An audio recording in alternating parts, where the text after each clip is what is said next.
Hello, I know I am early, so if you are watching this recorded and you are here for the Amy Louise shift, you're going to fast forward until you see me working on this little guy here, or this little girl here. So I'm going to set this aside and I'm just going to work on some little sewing things that I have laying around here that I want to get done. I didn't get to stream on Thursday because we had some technical difficulties because of the power outage here. It did something wonky to my internet, and I'm all set up and I'm ready to go. I was up really early because of a puppy, so I thought I would just start sewing, and then you can join me when you're ready for the Amy Louise shift. So if you're here early, welcome. Let me see. Let me look at my chat window here. Here we go. And I promise I'll get back to this. So I'll start this in about a half hour. I'm just going to sew some other things. And first off, I'm going to work on my hem a little bit here for the Wixton Howery that I did the other day. So this is what I found. When I went to photograph this, it's a little dark, isn't it? When I went to photograph this, I noticed that the linen had stretched a little bit more. And so it was doing this little thing, like kind of ballooning above the hem. When I know I checked for that before I sewed it. So I think that linen is just kind of a stretchy. This especially is very stretchy. So what I'm going to do is I'm just going to remove the hem stitch. I'm going to hang it for a little while, and then I'm going to see if I'm either going to stitch it or if I'm just going to iron it and leave it. Because it doesn't really need to be stitched. It's fully lined. So anyway, so yeah, just in case you missed, I'm sewing the Amy Louise shift in a little bit. I'm just here a little early because I'm all set up, ready to go, and I just had some other things I wanted to sew. So I thought I'd just hang out and chat with anyone who can come. So we'll see. I'm nervous about my internet. I wanted to make sure it was working. And see, right now it doesn't look like it's working that great. Hopefully it is. Let me know if you can see me. Let's see. I'm getting a yellow bar, not a green bar. Want to see a green bar? Come on, internet. We've had some crazy weather here, and it knocked out the internet. So, and then made me reset my router and all that stuff. So yeah, here I am. I'm just unpicking this whole hem here. And I may not do this all live on camera. Look at how long this thing is. It's really big. So I just thought I would start working on it. I had already done a little chunk of it. So what I did too is so it was right here to here. So it went like this and then turned a corner. I just continued the stitching straight down, and I've been removing the stitching all along it. So I'm still getting a yellow bar. I hope you guys can see me and hear me. That doesn't look good to me. The internet has just not been behaving. It's not behaving at my house either, but I fixed that. So what are you guys working on? You guys working on anything? I'm hoping that this is working. I can't tell. Still learning the ropes of YouTube. But I did miss you guys on Thursday. I'm so sorry that didn't work out. I could not figure it out. I think what happened was with the power outage, it wanted me to reset the router afterwards. So, and that's not what it tells me to do. It just says that there's something with the firewall when the firewall was fine and nothing preventing it. And all the little help things don't really address when you're using OBS to YouTube. So let's see.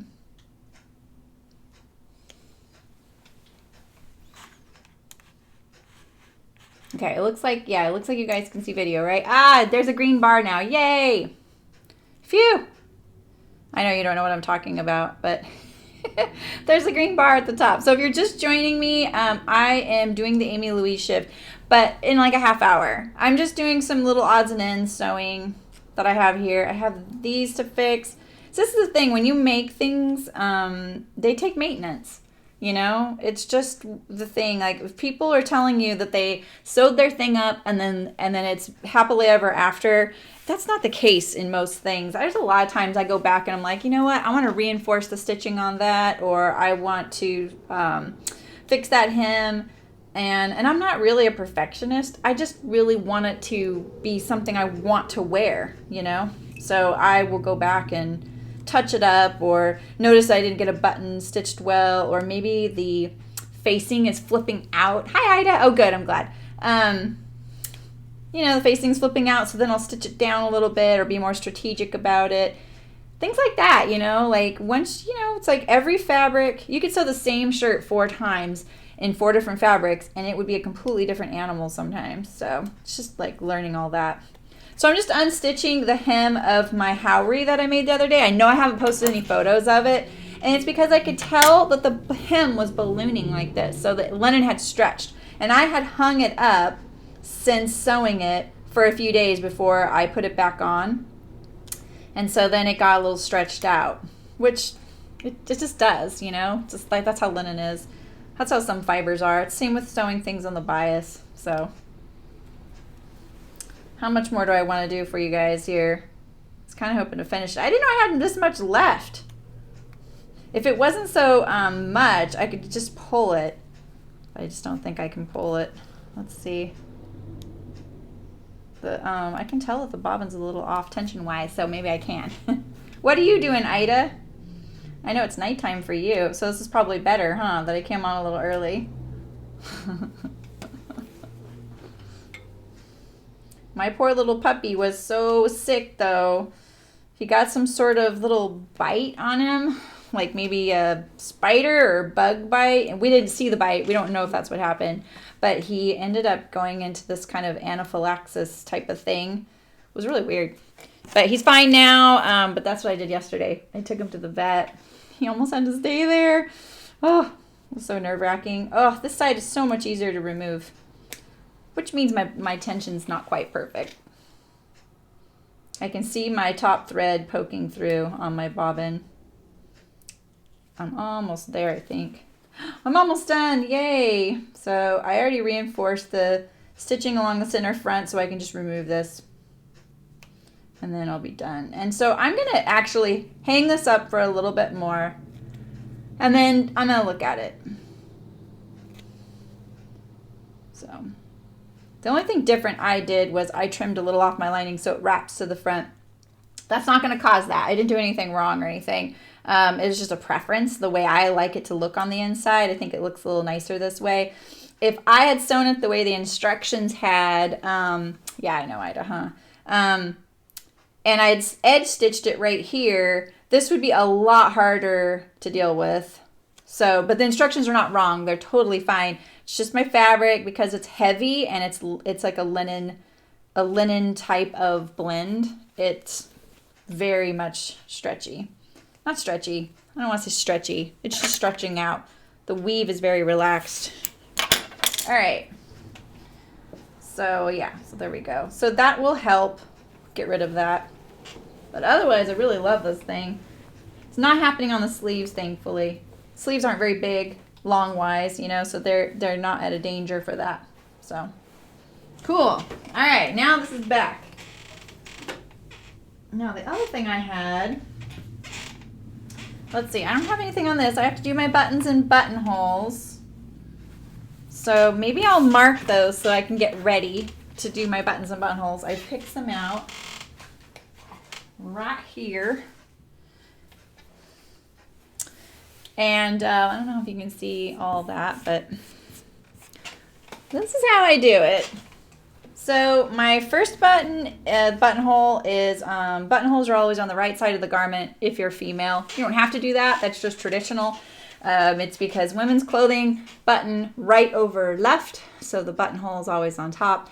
And I don't know if you guys know the history of that, and it's because women used to be dressed by someone, so they would put the buttons in the way that it would be if you were a man, basically. Like, that was the comfortable way to do it. For some reason, people liked putting the buttonhole over the button, like on a men's shirt.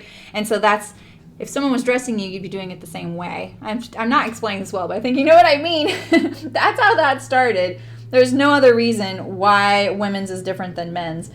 But your buttonhole on your collar stand goes parallel to the collar stand, and that is because when it's around your neck, you want it to be able to, like, kind of have some give so it doesn't choke you or feel fixed. So it helps that. I know most of us don't button it up, but it is kind of a trend right now to do so. And I want the button to be centered in the middle of the placket here, because when I have it buttoned, I want my placket to be centered over that. So what I do, here's my holes of my button. I want my buttonhole to end. Well, it's not that I want my buttonhole to end. I know that when this is buttoned, the buttonhole is going to rest against where the button's sewn to the garment, right? So the buttonhole is actually going around this part right here. Not the button. It's going around the part that's sewn to the garment. So when you know that, you want your button to be centered, but your buttonhole isn't. Your buttonhole is more like here. Like this. And then I make my buttonholes almost the exact same size as the button.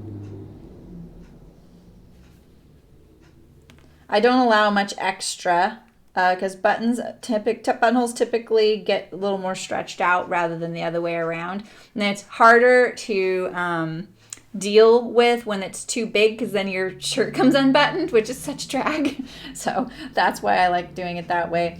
And then I know that this is the length, but this is where I want it, right about here.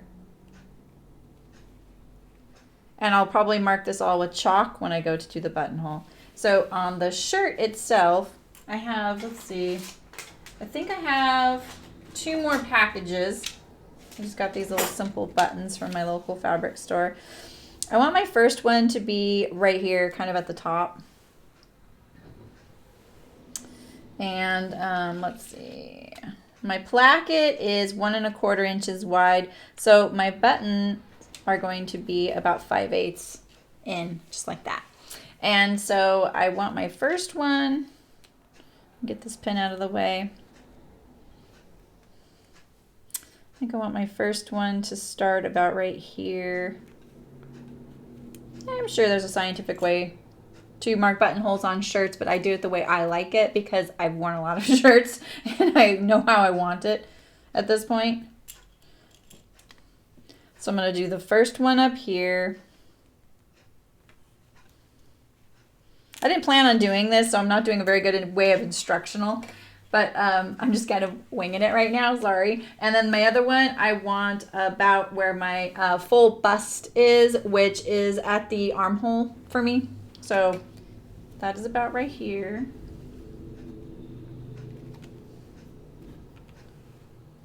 Right about there.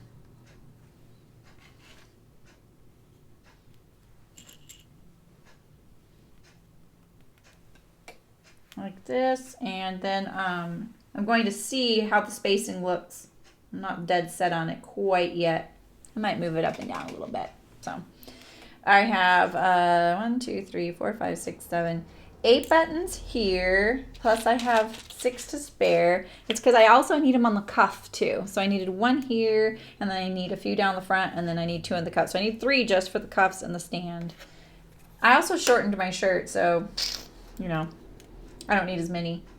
So I think that I'm going to put it, my last button, probably about 4 inches from the bottom. It's about where I want my last button to be. Let's see, right now we have one here. I may move that one up or down a little bit. It's not as important.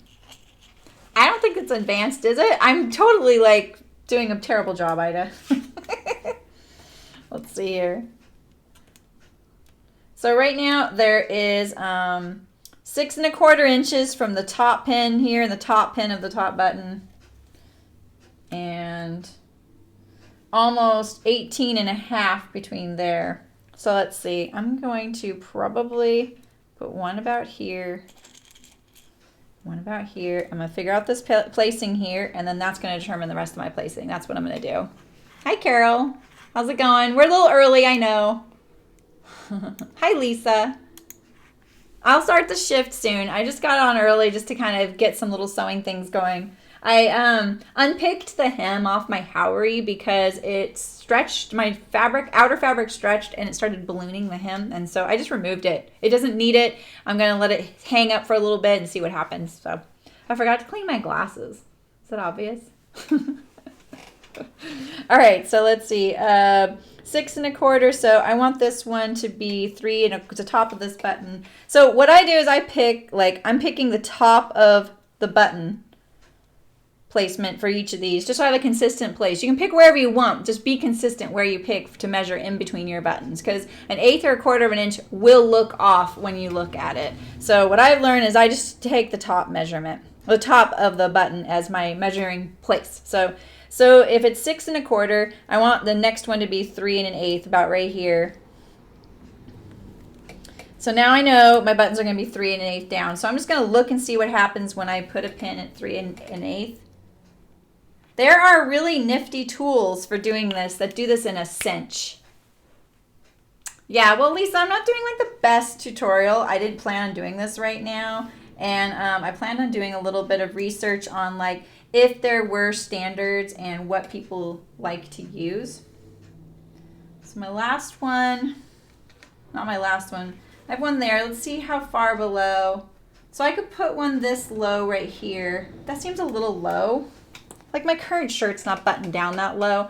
If I want to button it in, it's nice when the buttons go kind of low, because I really don't like when the shirt splits apart. If it's not a really long shirt and it splits apart like at the bottom from the button down like this, then it doesn't want to stay like overlapped when it's tucked in, you know what I mean? And then it kind of creeps out a little bit. So in a way, that's kind of nice that it's all the way down there. But I don't want it to look like I'm buttoned up. Hello, Nancy. How's it going? I know I'm a little early. Just like, you know, getting some other stuff done here.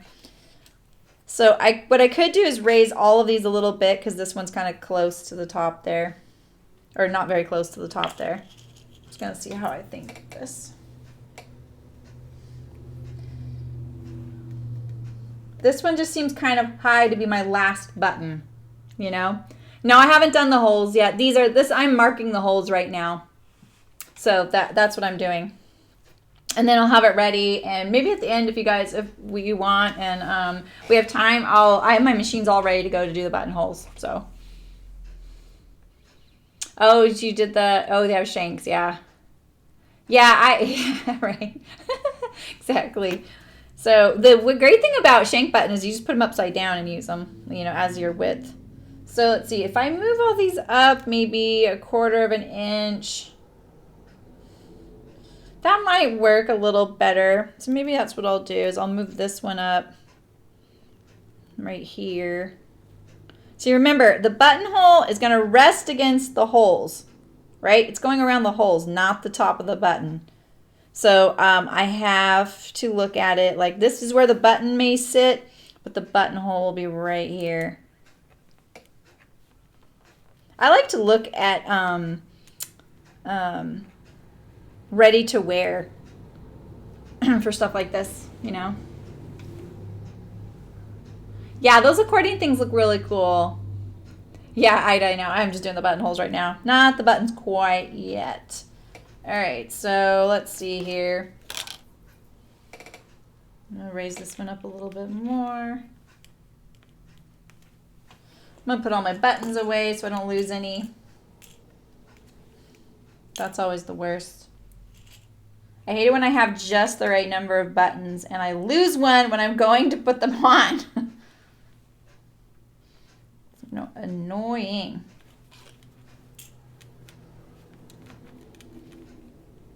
I'm definitely just doing, I'm just doing this no particular standards way. I'm not following a guide, just doing what I like. And this is how I do my buttons and buttonholes. If you would like a more particular tutorial, I'm sure there's plenty online.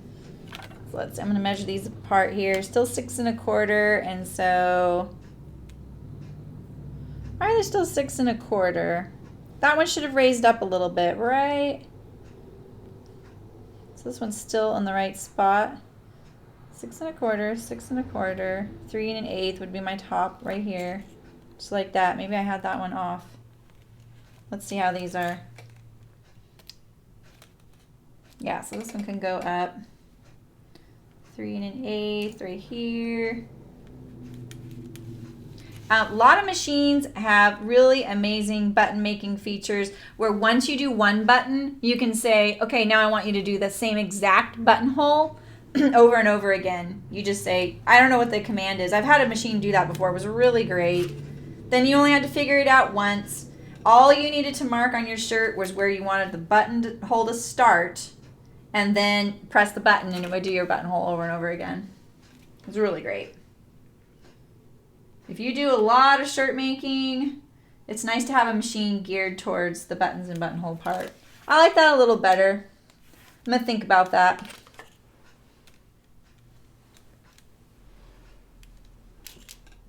I feel like I can get this one a little bit higher here. Let's see. I know my ruler's probably really hard to see for you guys. Okay, so now I'm ready. Just going to mark these really quick. I'm going to set this aside. I will put the buttons on later after I do my buttonholes. I probably won't use the machine to do it. I just like them to be more secure. I did start early, Kira. I was all set up for Thursday, and when the stream didn't happen and I had the internet problems, I didn't stream, and so everything's just sitting here set up. I'm not sewing for chicken boots anymore, so it just stayed all set up and ready to go. So I just thought I'd do a few of my weird little sewing things that I have, little tasks I have sitting here before I start. No one will miss anything.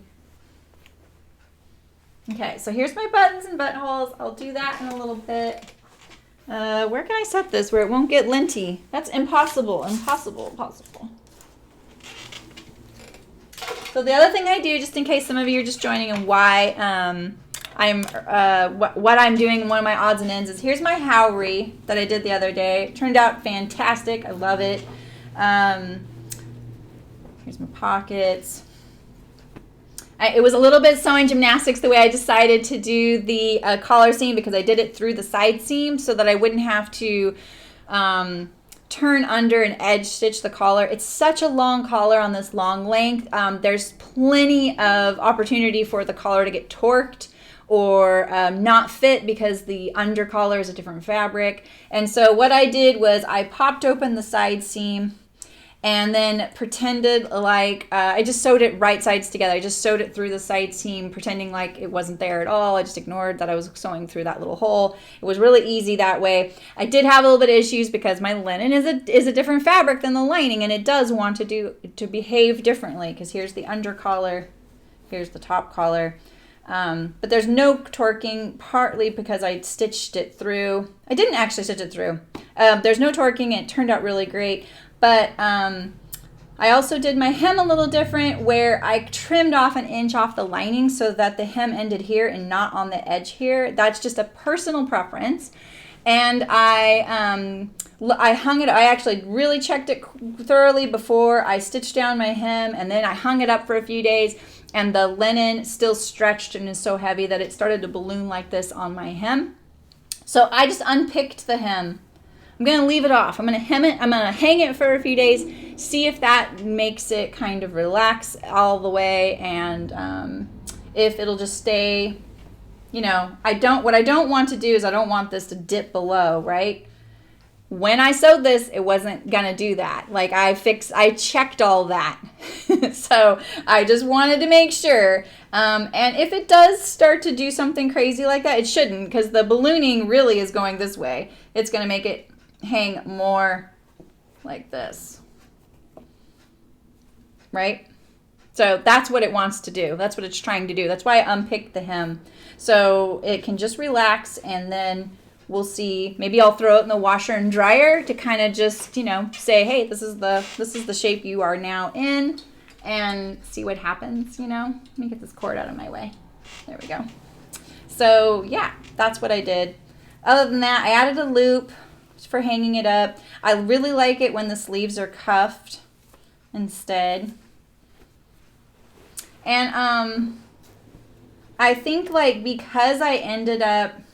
because of the fabric I chose, making that hem decision, I'm not trying to toot my own horn. I actually think I'm relieved I picked this way of doing it, because if I had done it the way the instructions said, it would have been like this. It would have been right on the edge, and then you edge stitch it. And if I would have had that ballooning then, it would have definitely been doing something weird. So, you know what I mean? This gave me a little bit of leeway. I'm just lucky. Okay. Now that I'm choking. All right, so this puppy is really heavy. I'm going to get out of my way.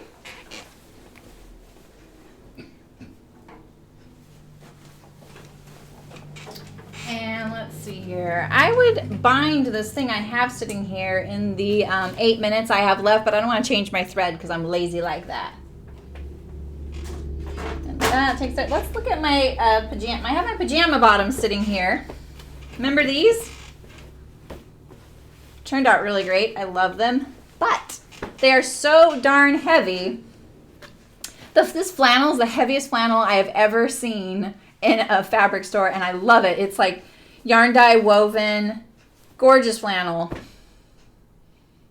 Yeah, right, Nancy? That loop is great, because I don't know about you, but I don't like hanging some of my garments by their shoulder, the neck, you know, because then it creates this little like stretched out part of whatever shape your coat rack is, you know, it stretches out that little spot. I'd much rather it hang and pull in a little attached spots. It just is better. So, oh, thanks, Carol. I know, I like the way this fabric's turned out. So I was thinking about popping out my elastic on this and making the elastic smaller.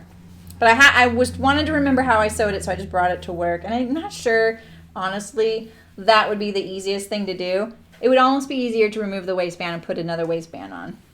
But I top stitched it down, so there's that. So I may just have to live with the fact that they're so heavy that they kind of sag off my hips, you know. Not my hips, they're not that saggy, but they sure are amazing. They're warm and cozy. I love how they turned out. And I haven't had them at home in a while, but I think I'm just going to deal with them. All right, so today, welcome, wherever you are. Yeah, exactly, Nancy. I know. And loops are just great. Anyway, I think everything should have a loop on it. I like hanging everything up. Maybe not on a hanger, if you saw my closet. I'm doing the Amy Louise shift. This is by Odacier. We made her Thea Rochelle raglan recently. Super cute. That thing's really versatile. I really want to make a lot of them. It's a little overexposed. Let me tone down that. I don't know. It looks good like that though. So maybe I'll just bring this closer so you can see that better. I'll create a shadow. That a little better. Her pattern's really cute. She's very good at explaining things, and the pattern pieces themselves are really cute. There's lots of cute things written on there. She got lots of great tips. So if you're a beginner and you really like to understand why you're doing something, or to like ensure success on a step, she has great tips to do that. Oh my gosh. Okay, reconnection successful. I know, exactly. Her sketches make me want patterns too. So front, I'm gonna see how I feel about it before I finish it all the way, because I may want to try it on and just see. So this was totally spontaneous. I bought this fabric to make something else, and then it just spoke to me for that. So let me know if you guys can still see and hear me, because it says I'm still streaming, but I just got that weird reconnection thing. And if anyone's a video expert, please come and work here for me. Okay, so here's the front. Crazy looking piece. So right here's the center front. There's the neck, armhole, and then here's my dart. And then here's my cutout for my pocket. Here's my pockets. I'm going to do contrast. I don't have enough fabric, so I am using contrast for the pockets and the neck facing. So that's why I have that. I'm using double gauze, and when I look at the edge, it looks like I have 4 layers of fabric. Can you see that? So this is 1 layer of fabric right here. But see, it's got these weird little stitches which are invisible. That's what gives it. I don't know, Nancy. You're pretty petite. You still here? Okay, great. Let's look at the sizing. Let's see. So I'm trying to make it so you can see it really well. Yeah, so the bust on the extra small finished is 38. It's a pretty loose flowing garment. So it's for a bust at 33 inches. Myself, almost 38. So the bust is going to be pretty roomy. So I'm not worried about this dress being too, was the way I folded it was on the right side showing. So I didn't do it that way. So I'm just going to put my pins back in where the dart ends. I'm going to try and remind myself not to backstitch when I do my dart because I don't like to backstitch on darts. I like to hand tie the end. And here is my first dart here. I'm going to match the leg and the notch.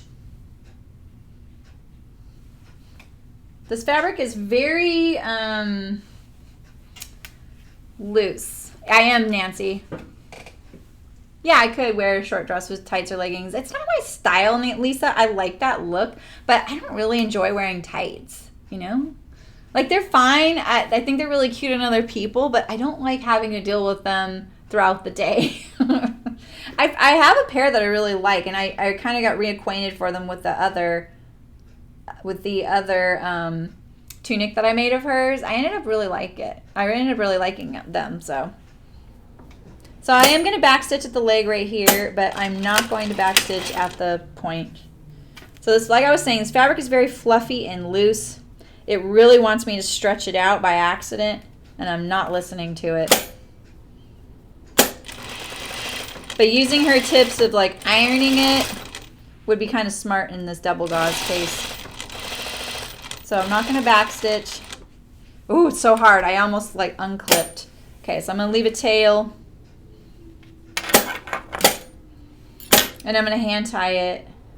The reason I do this is when you backstitch right there, it can create a pucker. It can create thickness.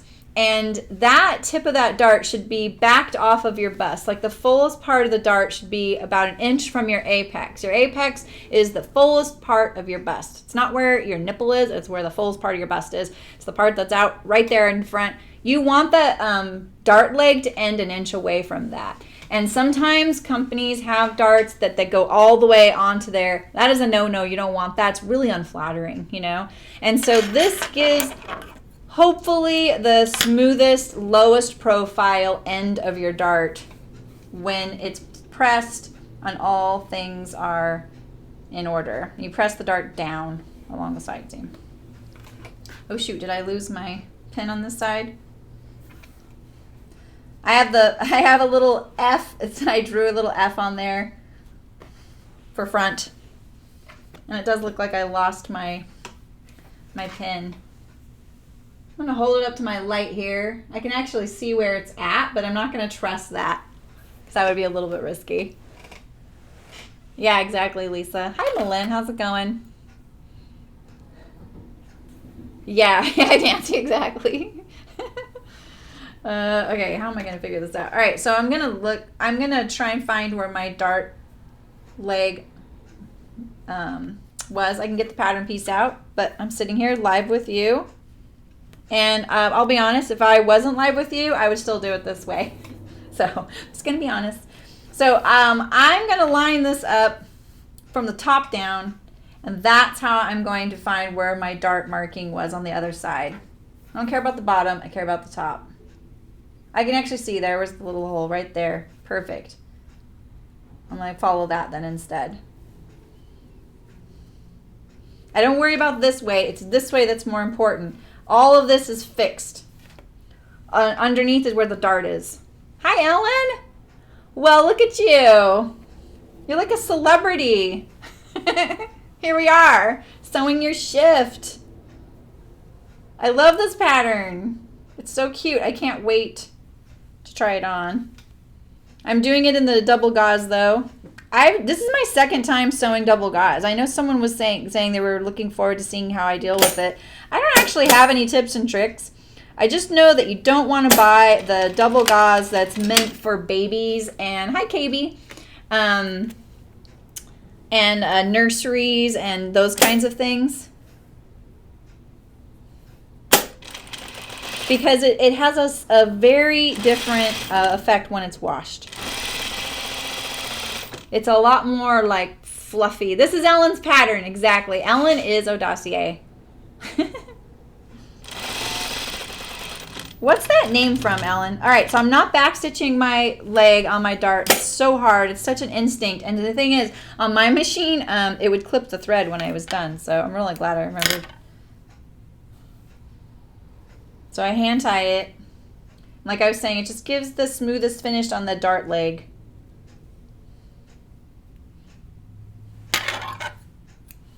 It's also easier to remove if you if you sewed your dart and you don't like it and you need to unpick it. I mean, I feel for you if that happens. Hi, Faye.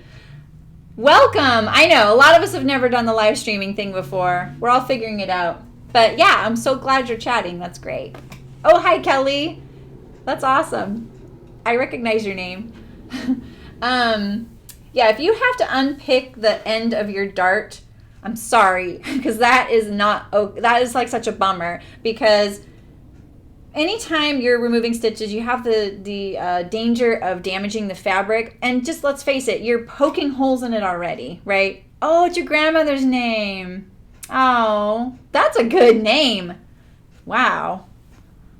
That's an awesome name. You're about to have lambs, too. You're busy. All right, I'm going to fire up my iron. By fire up, I just mean tilt it. Yeah, so if you needed to adjust your dart for some horrible reason, because I hate adjusting darts personally, you don't want to have to unpick a lot right there. So this is a little easier to remove too. So yeah, you want that to be about an inch away from the apex of your bust. So that's where you want it to finish. All right, so we're going to put on the pockets now. I had to do contrast. I had to dip into this precious piece of gingham I've been hoarding because I did not have enough fabric for my dress here, because I did not plan to make a dress with this. I planned to make a crop top. So, hey, we are stealing. I was desperate. You should have seen me. I was tearing apart all of my bins of fabric looking for something that would work for pockets. 5/8 inch seam. I gotta check. I almost did quarter. All right, let's see.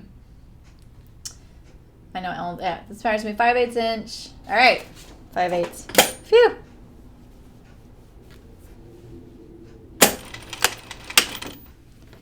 All right. I don't want to stretch out this opening. It's all on the bias since it is a little curved circle.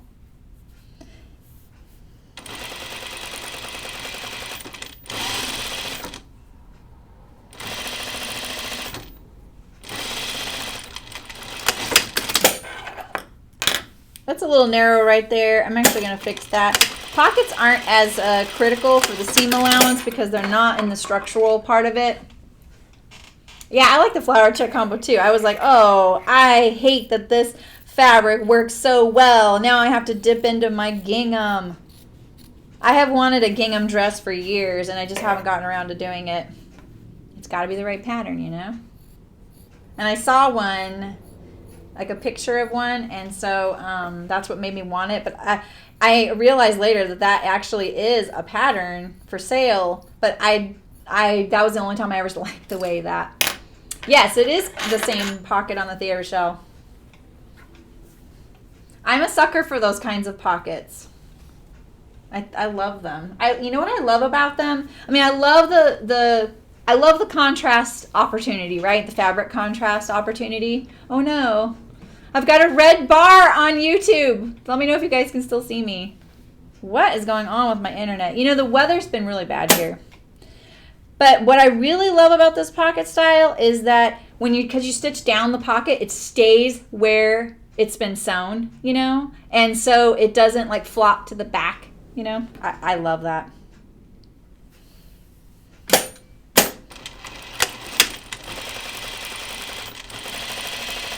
I really hope I don't end up... You're still... Okay, good. Wow, that red bar is making me nervous.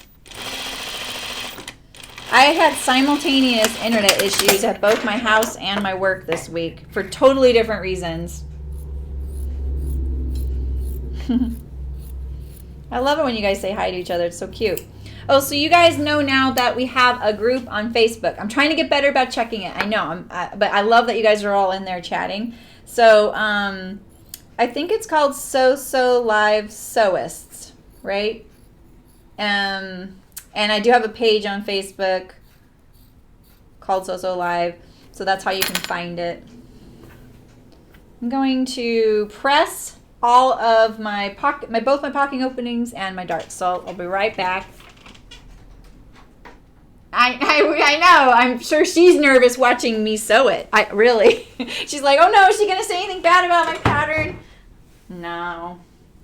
Everybody has preferences, how they like patterns drafted, how they like to sew, and I don't look at that as negative. It's just preferences. That's all.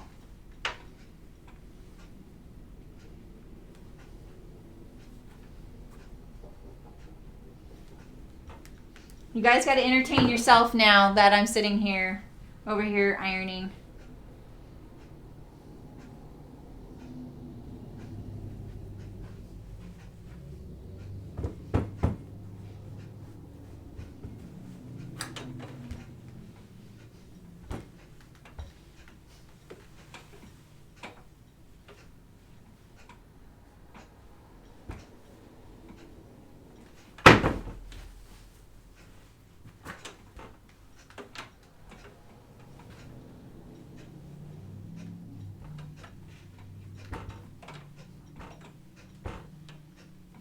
All right, almost done. One more pocket.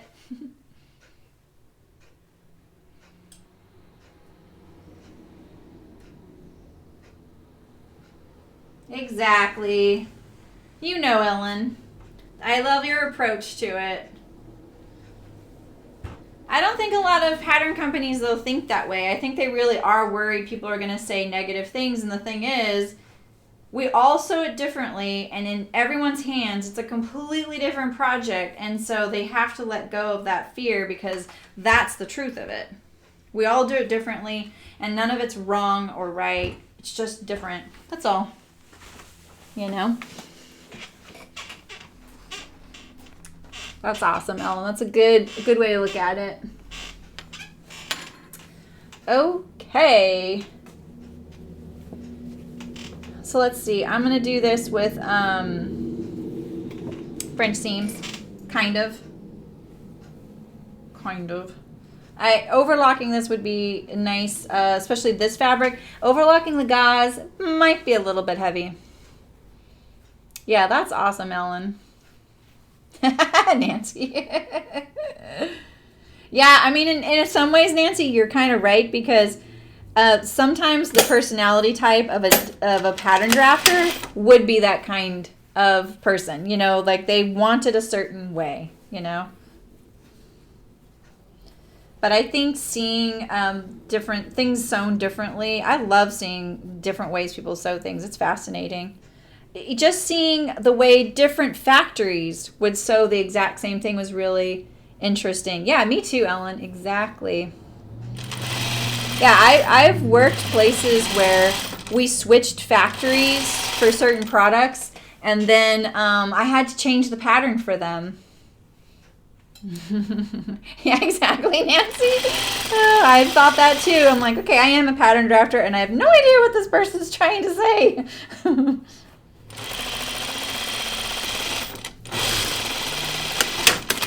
All right, I just did a little 1/4 inch seam. I don't want my pocket to get any smaller. So I'm going to trim it down. I'm going to turn it.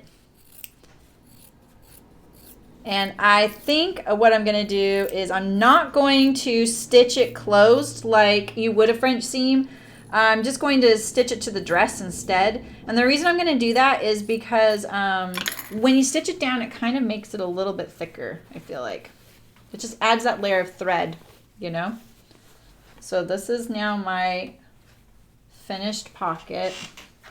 So it's going to look like this when it's done. The little gingham will show a little bit to the side seam, like that. Kind of. Like that. And I'm going to stitch it down after I iron it. So I'll just edge stitch it there, just like that. Yes, is there, I could feel a little bit of my raw edge. I'm not really going to worry about that, you know. That's just, this fabric is so lightweight, and it's not stiff, but it is a woven. It's actually an awesome weight. I love feeling it, but I don't really want to add too much bulk or too much structure right there. So, all right, so let's see here. I'm going to sew this right sides together, right, like that. Wait, now I've confused myself here. All right, here's my inside, here's my side seam, like this. Right sides together, wrong sides together. It's kind of hard to tell with my woven what's the right and what's the wrong side. Sorry, I apologize that. What am I doing different, Ellen? Oh, because I'm gonna stitch it, not enclose it maybe.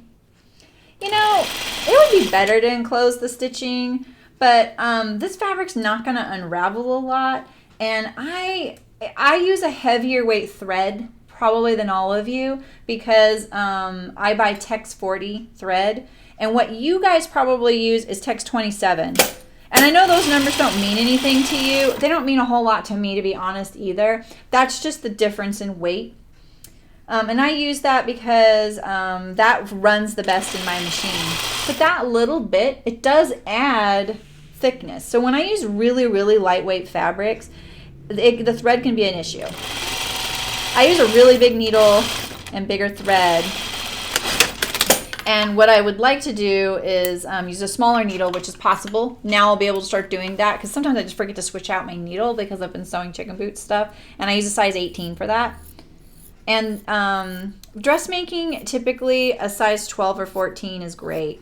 If I were doing a really lightweight fabric, I'd use a size 10. And then if I was using a silk, I'd use a size 6.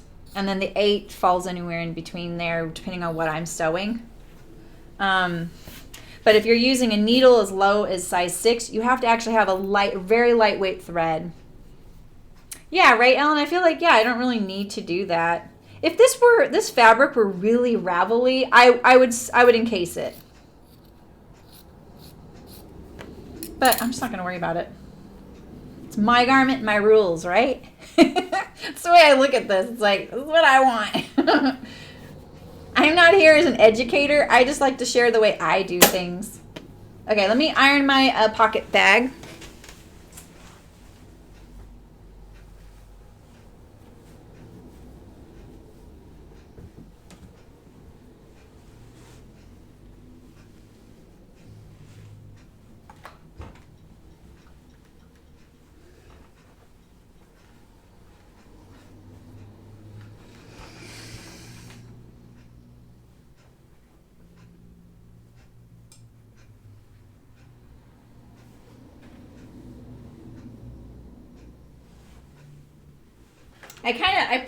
I pressed the seam as if it was a French seam, because I wanted to make it easier to press down.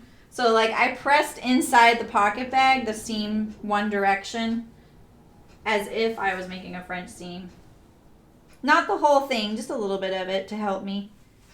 I want a nice smooth curve. It'd be nice and flat if I had, you know, not done the French seam, but then I would have had to use a serger, which is my thread's just too thick for that on this double gauze.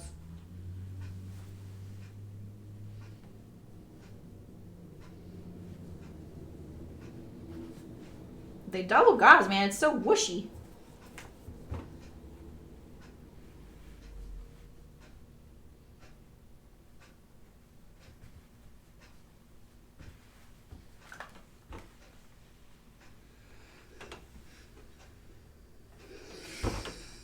I'm just gonna look at it.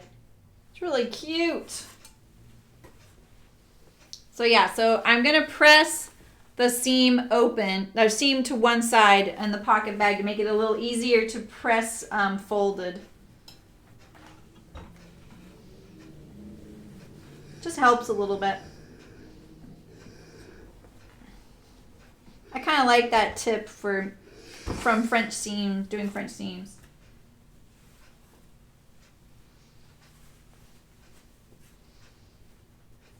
All right, so when I do these, I kind of arrange the pocket opening right here on the bed of the ironing thing here.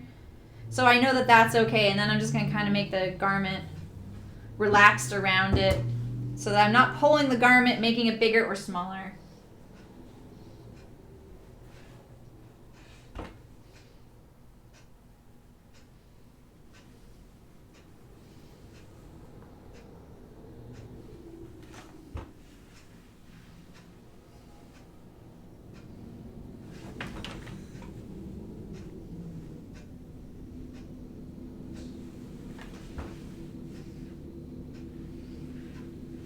All right, what do I do here? Let's see.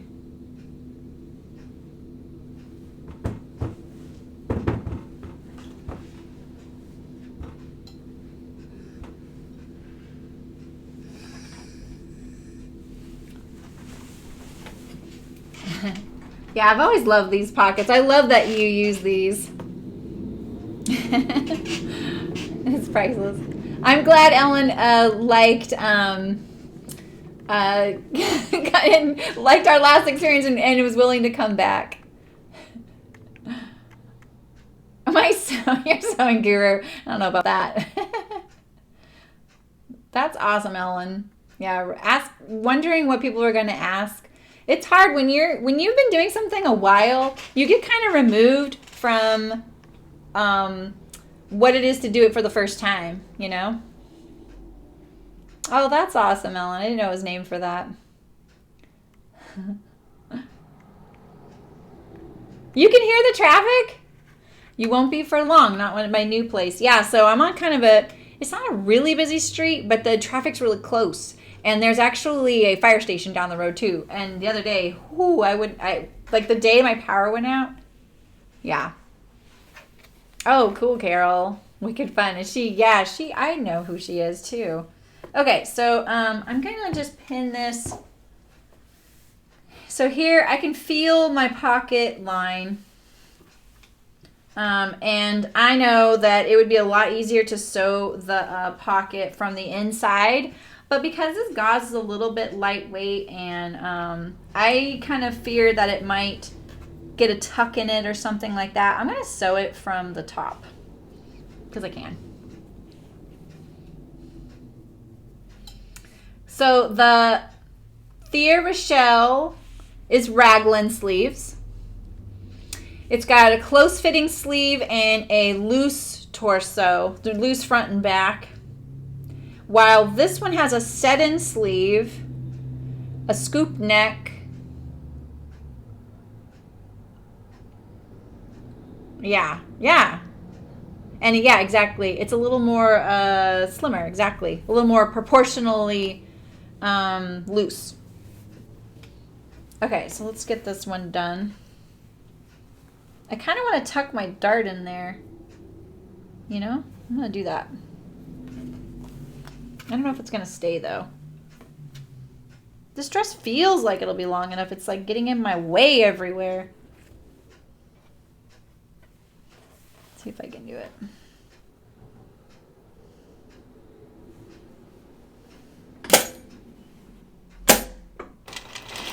So I'm just feeling the ridge of my pocket.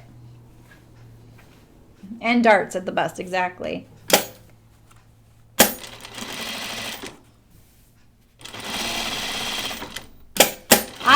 I wish I could email pattern designers and ask them why they did things. Not out of a, why did you do it this way? More of a, I'm curious, why did you do it this way?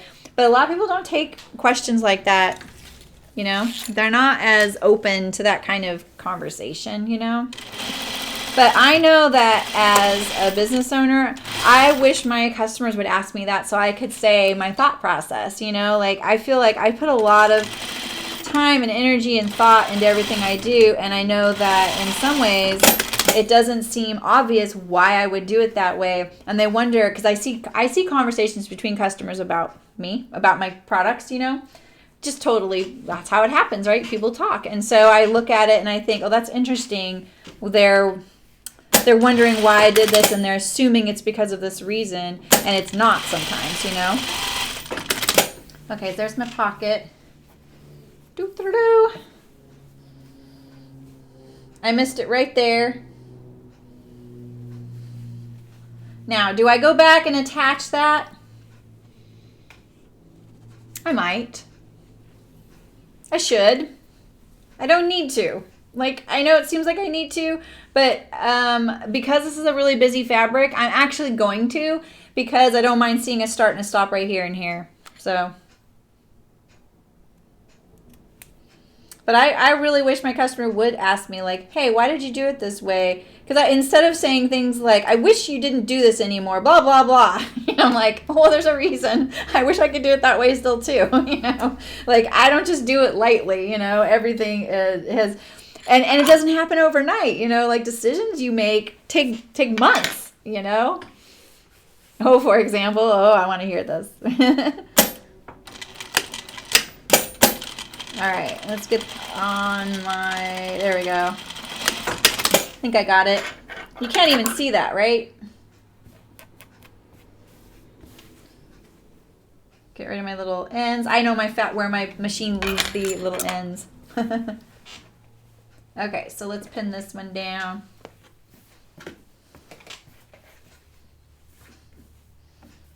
Yeah, I've been thinking a lot about this kind of stuff with the stream because, you know, a lot of people around me personally, friends or family, they're like, how are you going to monetize this? How are you going to make money? You know, that's the biggest question I get. It's on everybody's mind.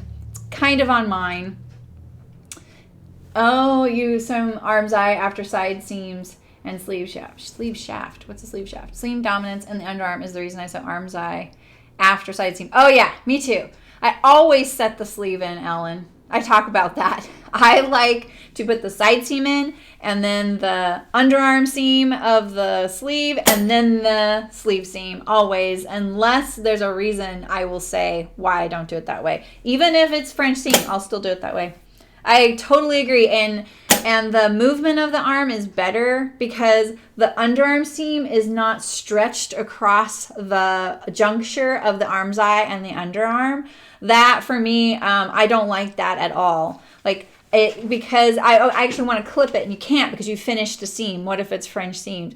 But when you have the continuous seam around the armhole, it creates better movement because then the sleeve operates separately. Total engineer talk, but that I think about these things all the time too. And that is the proper way to sew the sleeve.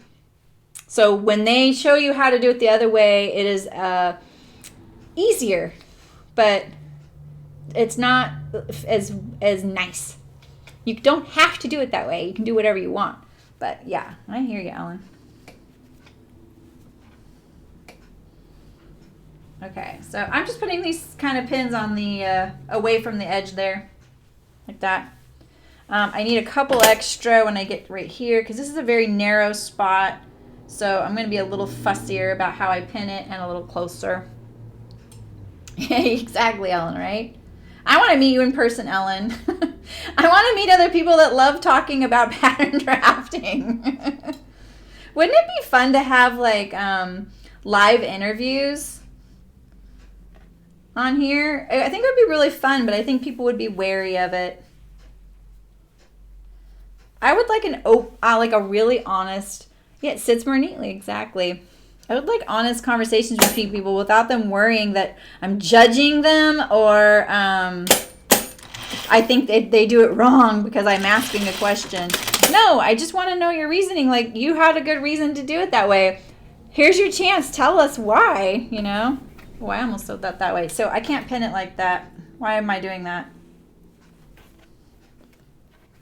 Like that. Ooh, I love checks and flowers together. Okay, so I almost sewed the, so I should have actually sewed my opening, but I missed that opportunity. I don't want to take the other one out on the side seam. You'd say something like that. Right? You're into that, Malin? Yeah, me too. I would love to do that. Maybe someday when people actually are, they think I know what I'm doing. Right now, I don't really feel like the sewing world gets what I'm doing or cares, or they're worried I'm going to totally roast them on their pattern. So, but you know, like that, this brings me back to what I was starting to talk about.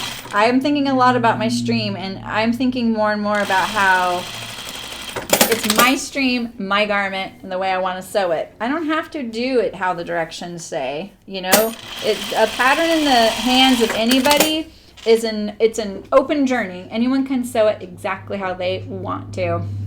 That would be the trial, and it totally would. I want to know what you'd need editing over.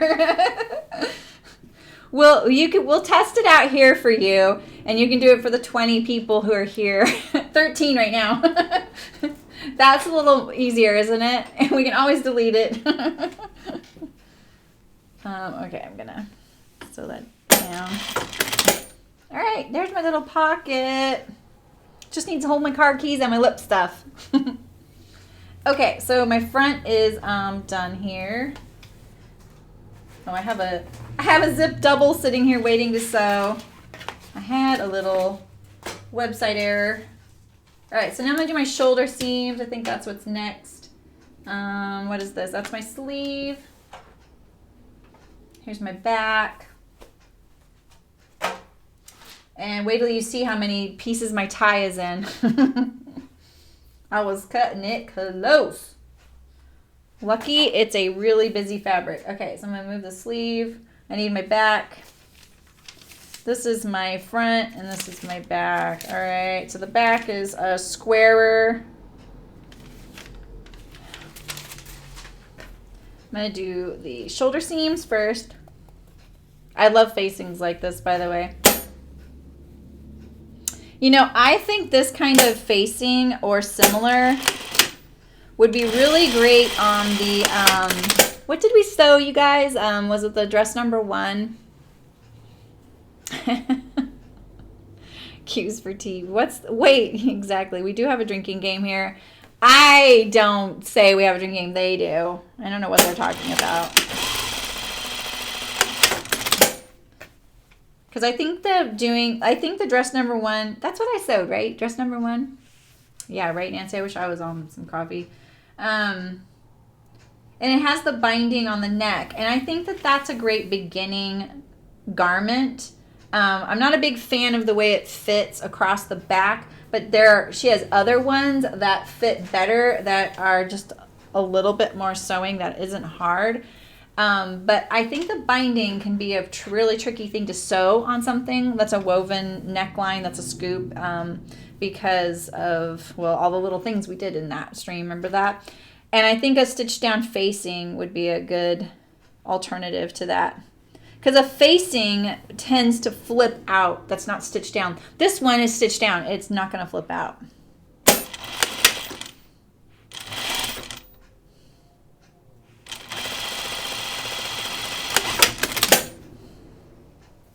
All right, I'm doing my shoulders. The gauze is so interesting. I have a summer dress that I wear a lot that's double gauze. And it feels thicker than, not thicker, I don't know what the word is. It feels tighter woven, that's what it is. It feels like a tighter weave. I have a feeling that this does that over time. The more you wash it, it gets a little bit tighter. But I do like how airy it feels. Even though it's 2 layers of fabric, it doesn't feel like it. It's very light and fluffy, but not like the baby stuff. Okay, so I'm just gonna press my shoulder seams to make this as easy as possible.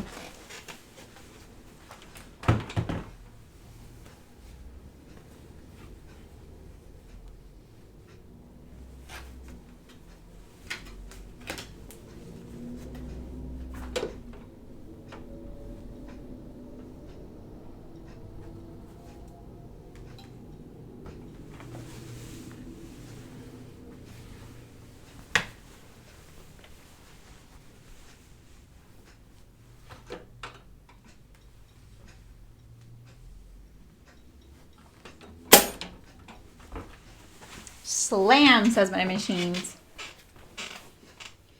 Not really, Nancy. The hem gets a little scrunched looking, and so I iron that, and that's about it. But that's it. I love binding, Carol. You're going to see me bind a lot on here. I love it. I love the way it finishes, but I will say, like, if you're going to use it on clothing, pre-wash it first if you pre-washed your fabric, which of course you did, right? So this would be a good opportunity right now to try this on. So I'm going to try this on over my shirt, you guys. Exactly, Ellen. I'm going to try this on because I kind of want to gauge right now. Why not, right? I can just throw it on over my head. I love stuff like this. So cute. I just want to know I'm in the right ballpark. Oh, it's plenty long. Yay. The dart placement's a little too far forward on me. I may have to adjust that.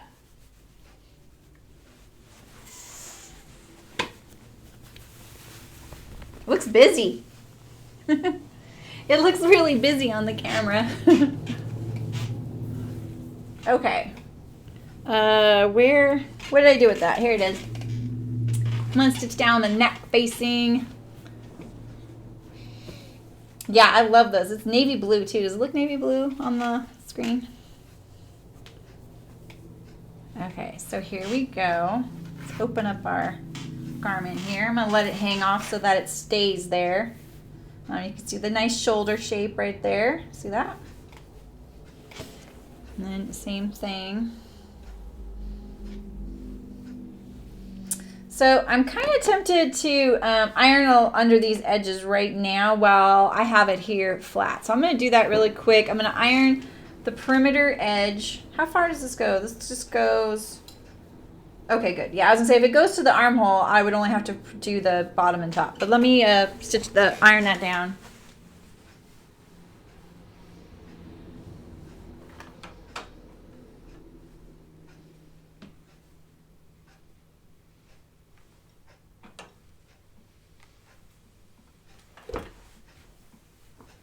I need some more water in my iron.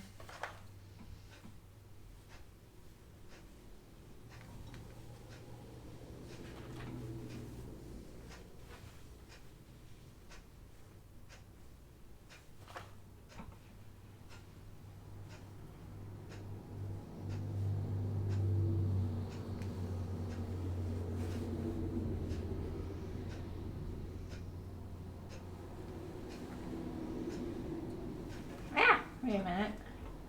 I'm undoing my work. Okay. Here we go. One more.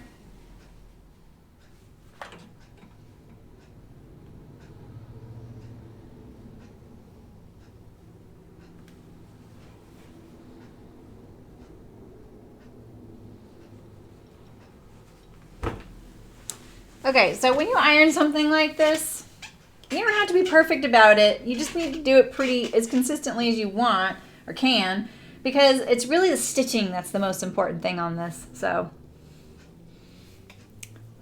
you got an all nice. We'll do a whole thing on it, Carol. Yeah, it does, Kira. And you know, she has a really great smock pattern. She has a couple of them. I can't remember the other one I got, but I did get one. I'm going to try and make one and wear it more often at the office because I'm tired of ruining my sweaters. That's why I try not to wear my hand knits anymore. I love that, Ellen, that you can just pull it on over your head. A tabard, yeah, exactly. Yeah, Ellen, you do like your smocks. I love it. Okay, so let's see here. I'm going to line this up at the shoulders, and I'm going to pin it at the shoulders and at the center seams. That's right? Yeah. The shallower, it's just so you know, a shallower neck is the back. Unless it has an obvious scoop in the back. But that's another way to tell your back from your front. The shallower one is always the back. But you just want to line it up so it matches. You don't even need to worry about front or back. It just needs to be the exact same piece. There we go. See, so it's nice and flat. And there's my center. Yeah, and the opening on this will be even a little bigger because it's got a 5/8 inch seam allowance. So that's quite a bit to trim off. It's going to be 1 1/4 inch wider across the neck opening total. There we go. Oh, okey dokey.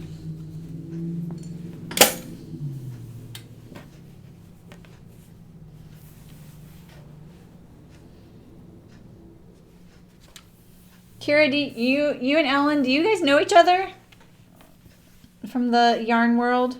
Oh gosh, I'm gonna do it from this side. I'm gonna do it from the inside so I can see the marks on my machine. I'm not very good at sewing at 5/8 inch seams, so I need the reminder.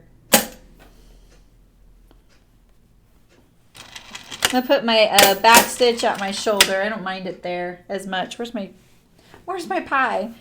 Okay.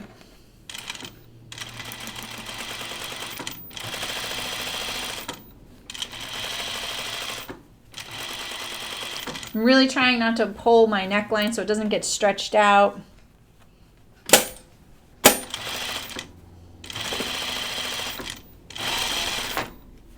And I know Ellen says in her instructions, never, ever, ever sew over pins. And you guys do see me do that on here.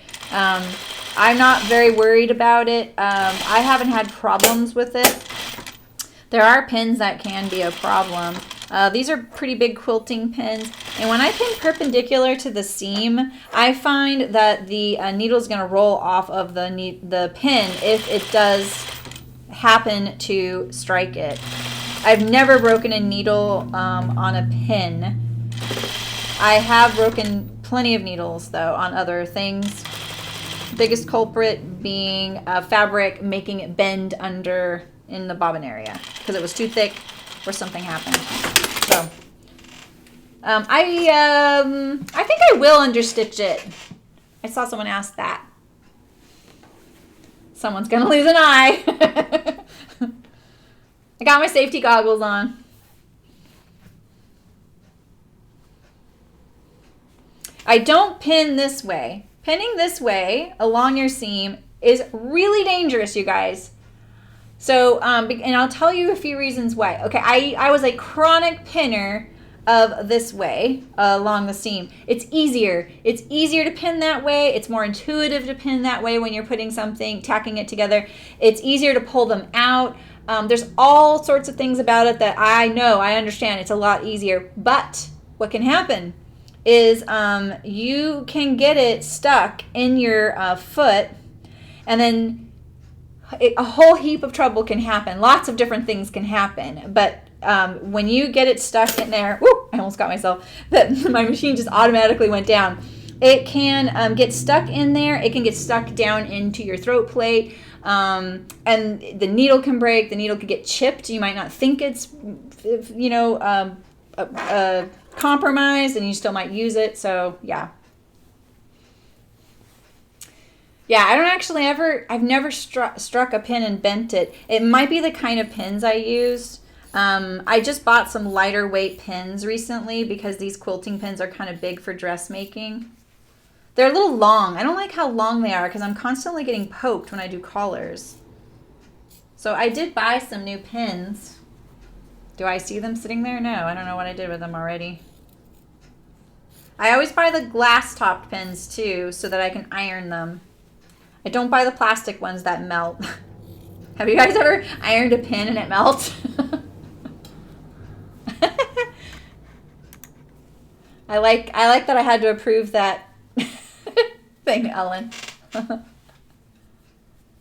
Yeah, they are easier to see off the raw edges, exactly. I was kind of sad when I remember the first time I bought my first big box of these quilting pins that they weren't all pretty and colorful, but I got over that. I kind of like how they're consistent now. So I'm just trimming off, I'm just kind of trimming it down to roughly 1/4 inch wide. Oh God, I thought I just cut my dress there. I was like, why did that feel thicker there? All right, now I'm going to clip the curve. I'm going to clip it all the way around because there's pretty much a curve the entire way.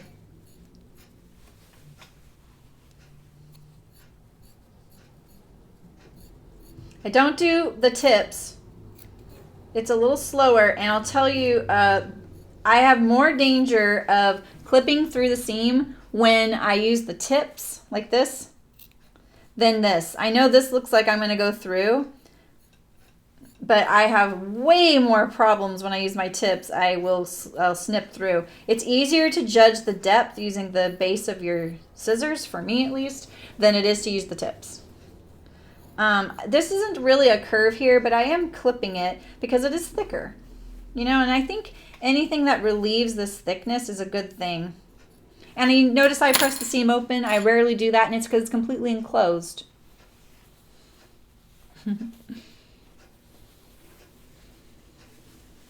Oh, that's awesome, Lisa.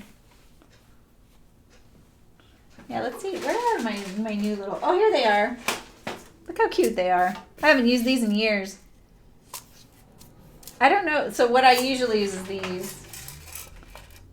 I've had this box a long time. It was totally full.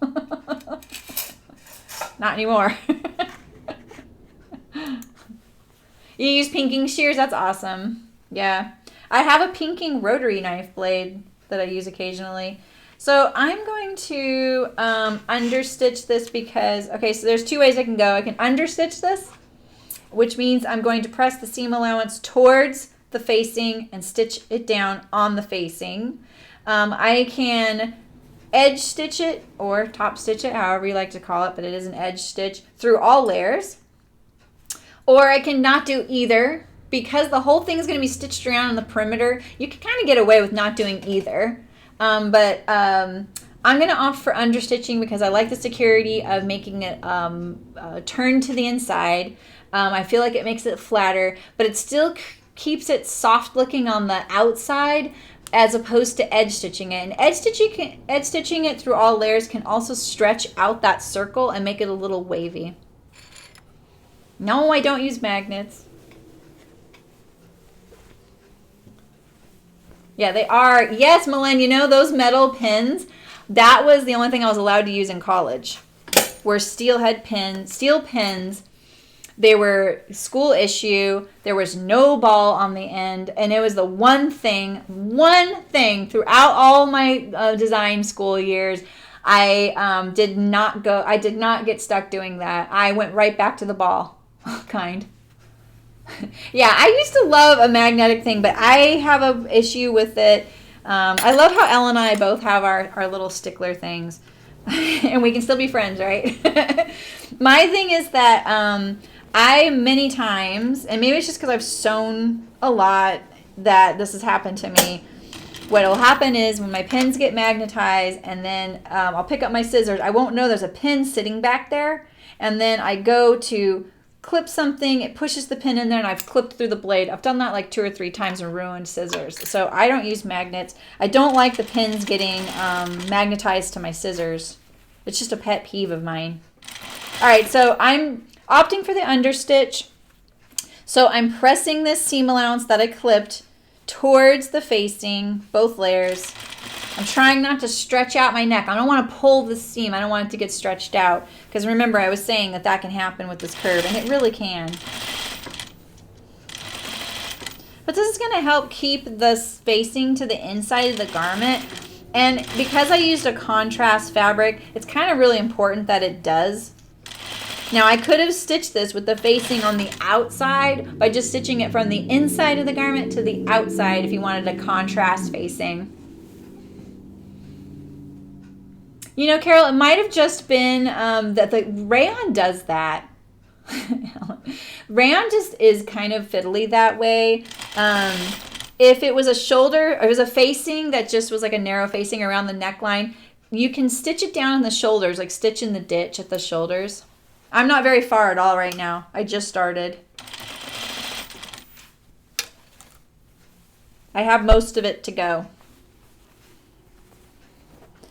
You can press this first. I'm pulling it apart very, I am pulling pretty good. I'm pulling it apart, pressing the seam towards it. You want to see a little better? That better, guys? A little less busy.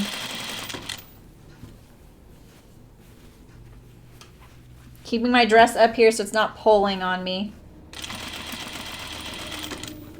Pulling on my needle. And I'm making sure that all those layers of the seam allowance are getting pushed towards the facing.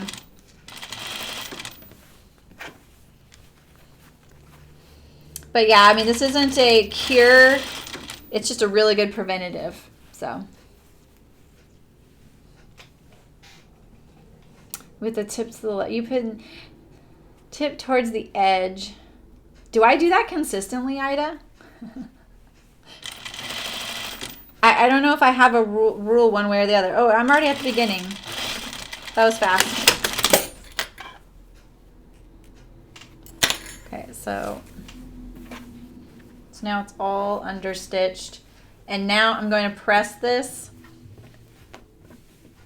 See, it gives a softer edge on the outside, but see, it's pulling it to the inside. Well, I got a little off right there. You see that? And so when I press this, I'm going to make sure, I'm going to press it from the inside of the garment so that I see the fabric from the outside, so that I know for sure I'm not going to have any of this creep to the other side. And then because it's stitching down, that's what I'm going to go by. I'm going to do the neck, press the neck really well, and then make sure it's nice and smooth out to the edges that I'm going to stitch on the perimeter. And I'm probably going to pin it right here away from the neck so that this is non-negotiable. I want my neck to stay just like that, right? So I'm kind of ensuring success by doing that, just making sure like, okay, I don't know what's going to happen in a minute, so I'm just going to make sure that this doesn't change, you know? And so I'm going to have this, no, I just edge stitched my, I just edge stitched it really close. So here's the seam. Here's my stitching. Sorry, my nails are a wreck. Sorry. I've been really hard on my hands lately, guys. They're looking a little better now. It's been a rough couple months. All right, let me press this really quick. And then I'll show you when I've pressed it how it looks on the inside.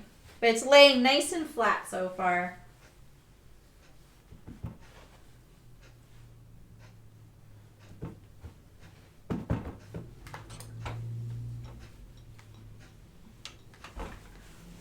I'm going to pin it a little bit while it's nice and flat right here.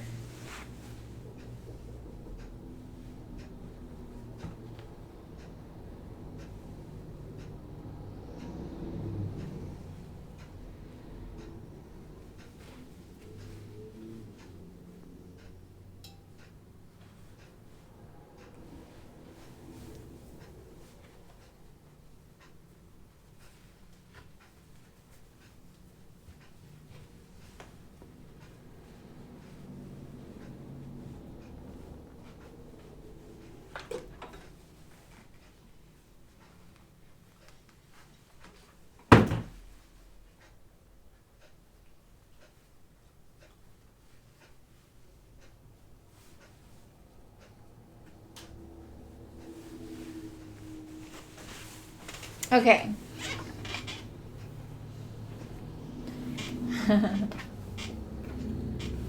Okay, so here we go. I've ironed it. I could get a little less of that outer showing maybe, but I'm not going to force it. This is how it wants to lay. No one's going to know that there's that much showing. See, it's going to look like that on the outside. So that's more important to me. I want to respect the fact that the fabric wants to do this. Yeah, you know, I use a felt ironing board too, so I really love that. Yeah, so what I usually do is I put my ruler underneath when I'm pinning something on top of fabric. That way you have something to press against, you know? Yeah, exactly. I've definitely pinned to the board before too. All right, so here's my neckline. So you see, yeah, I mean, look, there's a little bit more showing of the outside than right there, say, but this is how the neckline wants to sit. I'm not forcing it into this at all. I'm keeping it relaxed. And I feel like when I keep it relaxed, it's got a greater chance of success in the end because I'm already kind of going with the flow of what the fabric's doing. You know what I mean? So now I'm gonna, I'm gonna pin from the inside because I want to make sure it's symmetrical. I lost my little ironing edge here. Thankfully, this print is very busy, so it's going to be pretty forgiving if I'm not very straight or something. I'm going to show you my shoulder seam because it didn't line up perfectly. And I'm not going to worry about it because, like I said, this is what the fabric wants to do right now. This is the most relaxed. This is how it wants to lay. And so if you see my seam right here, this is the seam on the dress. This is the seam on the facing. I'm going to go down here. I'm going to look at this and see how it's laying and if it wants to push that up at all. Now, the reason I feel totally justified in letting that slide is because maybe when I sewed the shoulder seam on this, I used a slightly different seam allowance or on the facing. And remember, these two fabrics are different from each other. They're different thicknesses, and those thicknesses kind of change things. So I'm not going to sweat that. It's nice and flat right now. Look at this. It's beautiful. That's what's more important to me. Because I want the garment on the outside to behave a certain way and stay that way when it's been washed and worn. I don't want it to have anything surprising later on. So that's why I just kind of let the fabric say, oh, this is what I want to do. I'm going to get rid of this long thread. It's just the gingham is kind of, you know, it's a woven, so it's...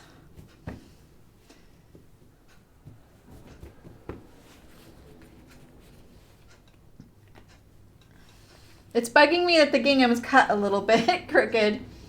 I cut it on the fold, and right when I cut it, I was like, oh, shoot. I'll bet I got this crooked on one side. It was straight on one side and not on the other.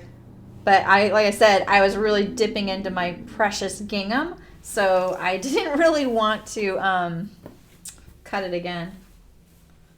No one's gonna see it but me, right? And you guys are on my, you got my back, right? So, right, Ellen? Yeah, exactly. All right. Just making sure that most of this garment is laying flat when I do this. I don't want it to be distorted and have a false sense of what's going on. I feel like when I was early in my sewing, I would do things to be like, oh yeah, that's fine. I am the boss, Carol, but I respect it too. Oh, you use the, I've never used the temporary spray adhesive. I'd be totally afraid of that. That's so funny. That's awesome. You should tell us more about that. I've used it, I take that back. We used something like that when I worked somewhere where we did a lot of applique, like, you know, like baby quilts, which have like a whole like zoo scene on it, or a carousel scene, or a teddy bear, Raggedy Ann and Andy. There would always be all these little tiny pieces, and they would use spray adhesive. They didn't actually have spray adhesive, then they used a glue stick because it washes out. Talk about a fascinating thing to sew. All right, how many more pins can I put in this puppy? Okay, so I'm just going to stitch. My bobbin tension is better now. I'm not going to back stitch yet because I don't want a double back stitch right there. Yeah, exactly. The washable glue stick. That's what we used. That place was so cool. They had the coolest machinery. I didn't enjoy working there very much. It was a family-run company, and I was the only one that had been trained and worked in the industry, but I wasn't in with the family. Like, they wanted all my skill, but I wasn't a part of anything like, you know, decisions or anything like that, even though I was the one really doing all the work, and it was really challenging. But talk about a cool experience. They had these amazing applique machines, which are basically zigzag machines, and they had a die cut machine, which was really fun. 505 spray. Oh, with embroidery, exactly. Oh, yeah. I could see that in the silk screening world. So I'm just stitching around this. kind of a bib style facing. Very smock-like. I'm going to start taking out some of these pins. They're unnecessary now. And I just really like seeing my finished neckline as it progresses. You don't have to take out your pins when you're sewing before you get to them. If you're trying to manage a lot, it's so super slippery. I do sew right over my pins. We were just talking about that. My pins are a little thick for that, but I've never had an issue. But take them out before you get to it if you're nervous.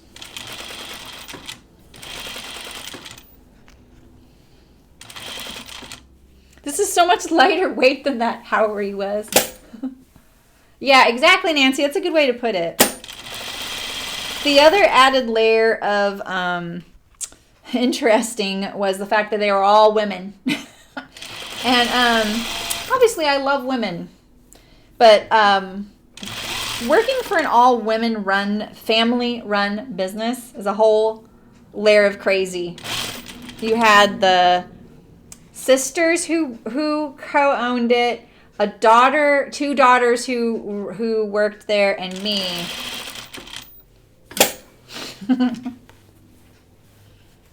One of the daughters was really quite sane. She was and she respected everybody around her and everything, and she actually left. I kind of kept up with her because she needed a reference, which was, I thought that was kind of funny. The tables were turned, but I kind of wish I would have kept in touch with her. All right, so here it looks on this side. I'm getting rid of my last pin. Here is my outer side. I know you probably cannot see my stitching. I'll show you where it's at so you can look for any puckering. So it's right here. How close is that to the camera? Right here. I turned right there. Oh, there's some thread ends I'm going to get rid of.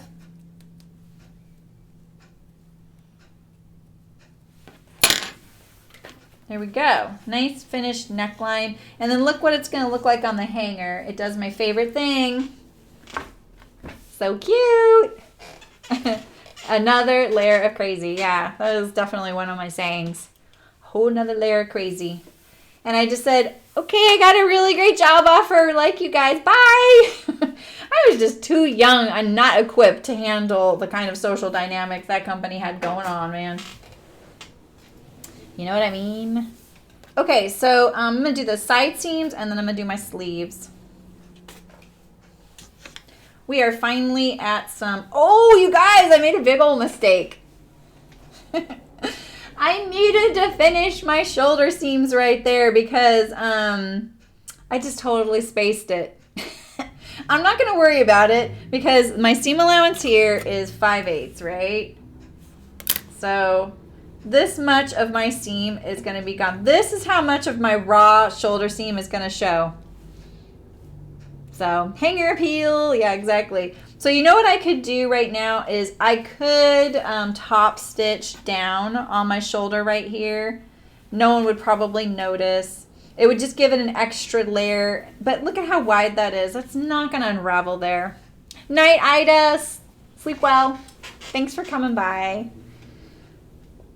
So I'll let you guys think about that and tell me what you think I should do.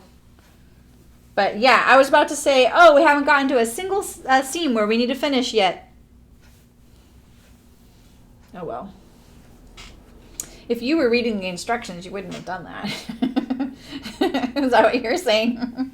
Okay, I'm going to do a French seam here. Oh, why is this so much longer? Oh, that's right, because I didn't have enough for one and I had for the other. So maybe this dress won't be as long as I think. That's right. Bummer, bummer. Yeah, so you look at how much different it is. I was cutting it so close. I would have split the difference with that. I thought I had. All right, so I'm doing a little 1/4" seam. The gauze is definitely relaxed there. You can kind of see it. The fraying is a good indication of that. Why does it sound like that? Ida from Oda. Is that where she lives? I can't really get in there with the pinking shears. It's like covered with my facing. Womp womp. But, you know, what would it be like to watch and I didn't make any mistakes? Your heart dropped. Oh well. I would have liked it to be longer. I'm kind of surprised. Oh well. Oh, what happened, Nancy? Do I know about this mistake? Oh, I think I might use my rotary knife for that. That's going to take too long. Do I have it here? Yeah, I do. Okay, I'm going to do both sides, and then I'm going to rotary knife that edge.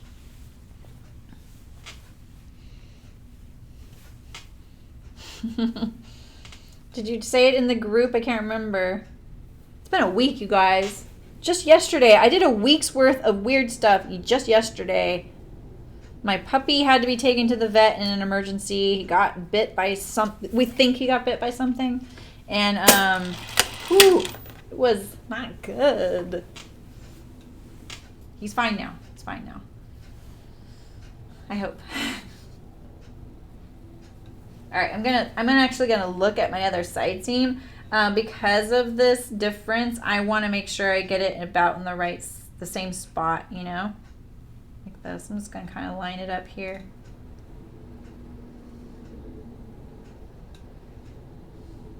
There we go.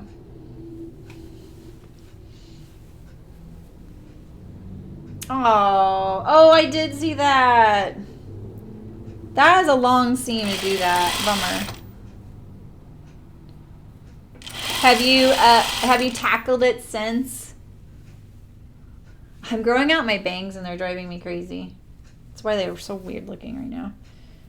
They're kind of irking me.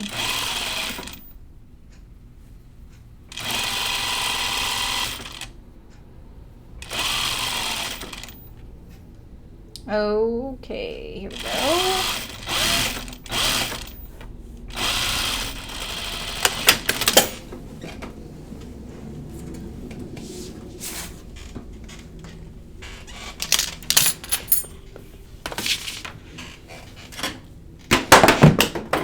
Oops.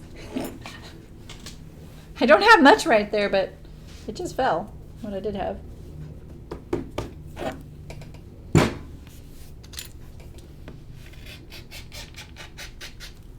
I find it a little bit easier to trim your seams with the rotary knife. I run into less danger accidentally snipping the other side, I find, you know?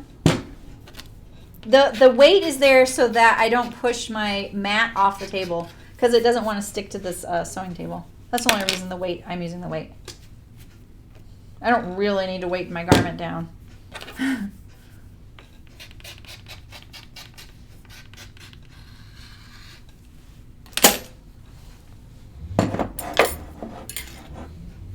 Oh, God. That's right. You had already trimmed your seam allowances, too. Dang. Which kimono are you doing? Are you doing the one that's Brooke's doing, Nancy? Brooke's at another sewing class today. Did you guys see her funny little pocket thing? I felt so bad for her. I was like, oh, that's a bummer. She's really into sewing right now. And she's sewing when she's tired. Been there, done that. So I'm just getting rid of all this little French seam fur, as I like to think of it. Get rid of all the fur. Trim my seam allowance down to a nice consistent edge, but without the fur that's going to poke out later, because I don't need that, you know. Try and get a nice consistent edge. I'm at a really awkward angle because there's a camera right here and like inches from my face, and I don't want to accidentally get that. And I would never sit and rotary knife. So.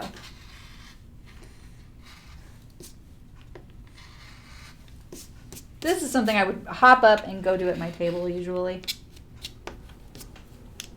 Okay.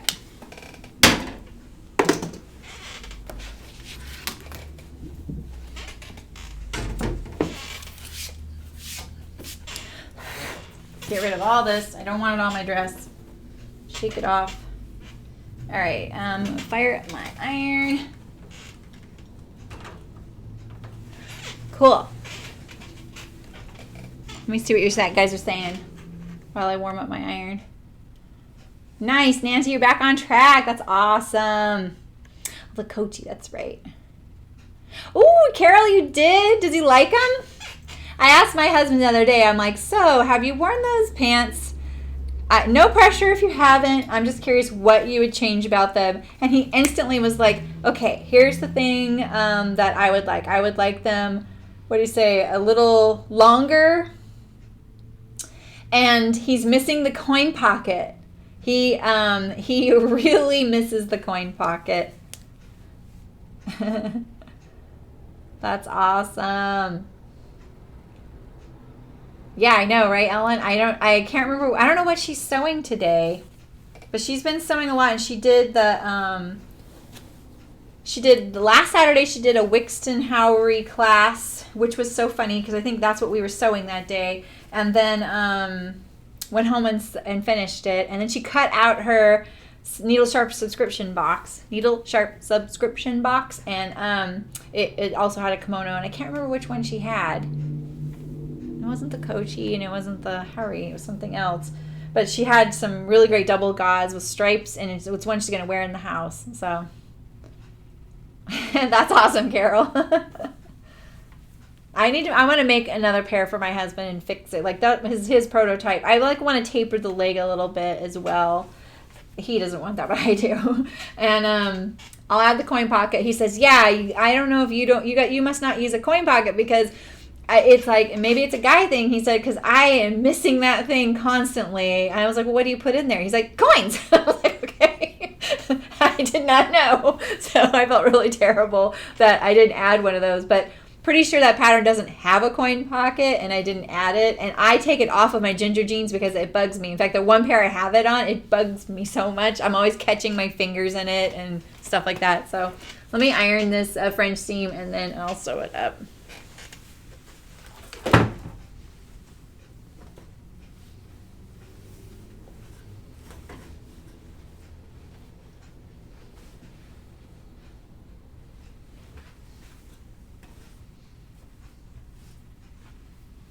It'd be easier to sew on iron from the inside, from the seam side.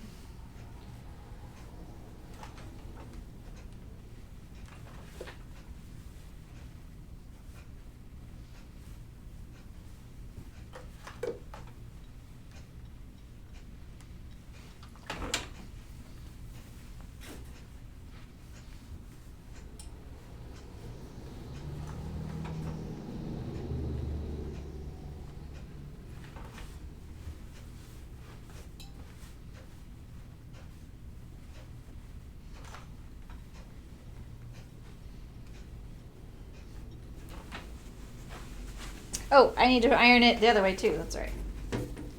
Here we go.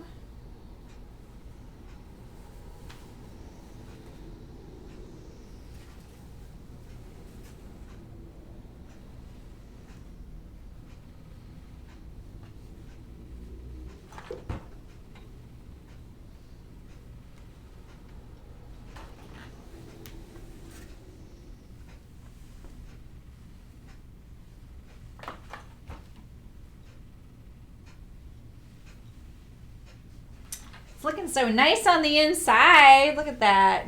My little gingham pockets. Nice and finished.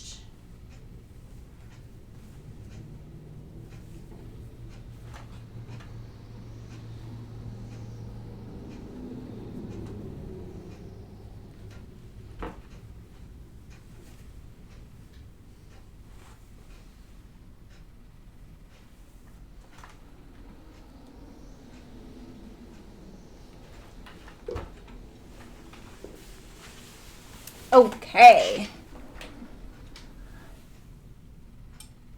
Oh, that's awesome. Oh, he wants them with a double knee. That's awesome. There are more like cargo-y. Do you like wearing men's style jeans? Not style, but like men's patterns, Ellen? Is that the kind of style you like to wear? She has other men's pants patterns, just so you know. I felt like I had to modify those quite a bit to get them less cargo-y. And that was my own fault. Like, I picked that pattern thinking that's what he would opt for, like a nice canvas pant. And then he's like, no, I just want a pair of jeans. And so I had to kind of like, did I add a yoke? I think I added a yoke to the back. Did I add a yoke or take a yoke off or something? And then I left off all the double stuff. I left off the lining. Those would be really great farm pants, Ellen. Because you can line those with flannel or something. That's how it's designed, that pattern. What pattern company is that, you guys? You like those? Yeah, I like Boys Fit too. But I like the ginger jeans. The low rise works for that for me. I don't need to resort to men's. All right, so my seam ends about right here because of my drop front. Oh, they have? That's great. That's good to know, Carol. I didn't know that.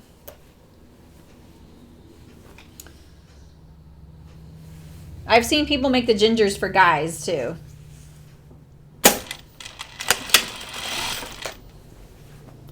But I thought those Jetlins were pretty good. I compared them to pants that he had that he liked the fit of, and kind of went from there. And my husband is he's at the very small end of most men's sizing, so he's kind of tricky to fit that way. That looked weird to me just now. That seam right there. I think I didn't iron that right on the edge, so now it's looking a little wider and pushing it out. It's like pushing it out. It's because it's the pocket, but still.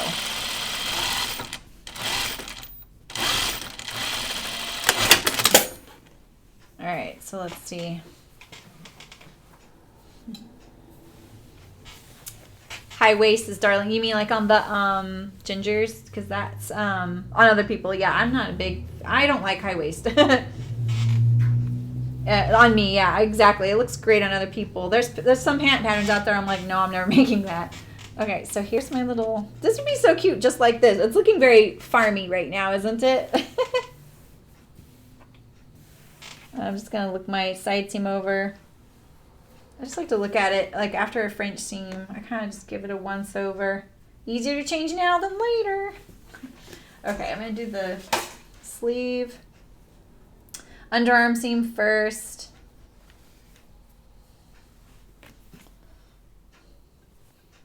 So Ellen, I'm curious about your sleeve design. I've never seen a sleeve design like this. Oh, I almost did not do French seam. Oops. I never sewed French seams till you guys, and it has been so funny to get used to doing it. I may not have cut this out symmetrical. I was really cutting it close on the fabric.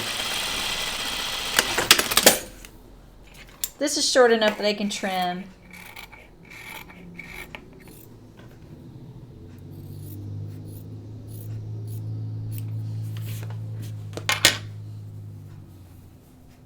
Collier by French Navy Now. Oh. Ooh, I haven't heard of that.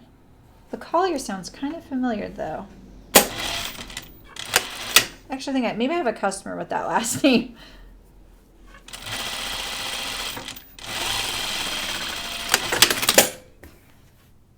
Okay. So after the sleeves, I think I'm going to finish this dress today, you guys. I know it's a little longer than usual. But because I lost Thursday, I just kind of want to do the whole thing. No, for the sleeve, Ellen, I'm just curious because you're... Okay, that did something weird right there. I think I might be out of bobbin. The sleeve isn't symmetrical on the cap. Yeah, see, I'm out of bobbin. I know when my machine's out of it. And I saw that it has the shape going towards the front. Is it the front? Let's see. Let me think about that. There's a fullness on the cap towards the front, when usually the front's scooped out. Yeah, I don't mind the no ease. I mean, it's a pretty casual shirt, and I'm doing short sleeve. It would be easy to add the ease if people wanted, you know. I know people don't. They like it. They like it easier to sew. I totally understand you. I've talked about it on here before. I am just looking for something to sew in my trash can because I destroyed my bobbin. And zipper will do. I gotta get rid of this though.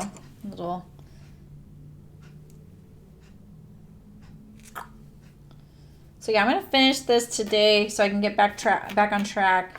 Next week, I am selling all the materials left over from chicken boots. So I've been really,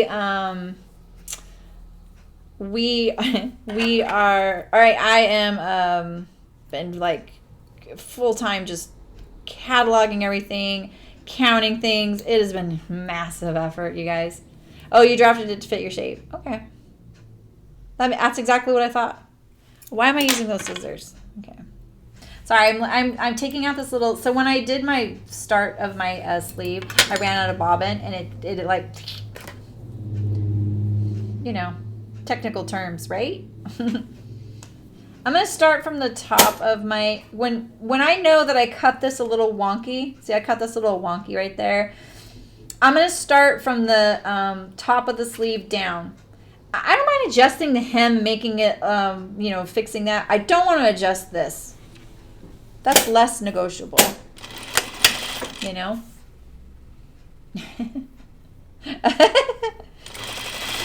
Lisa. You guys miss my seam ripper.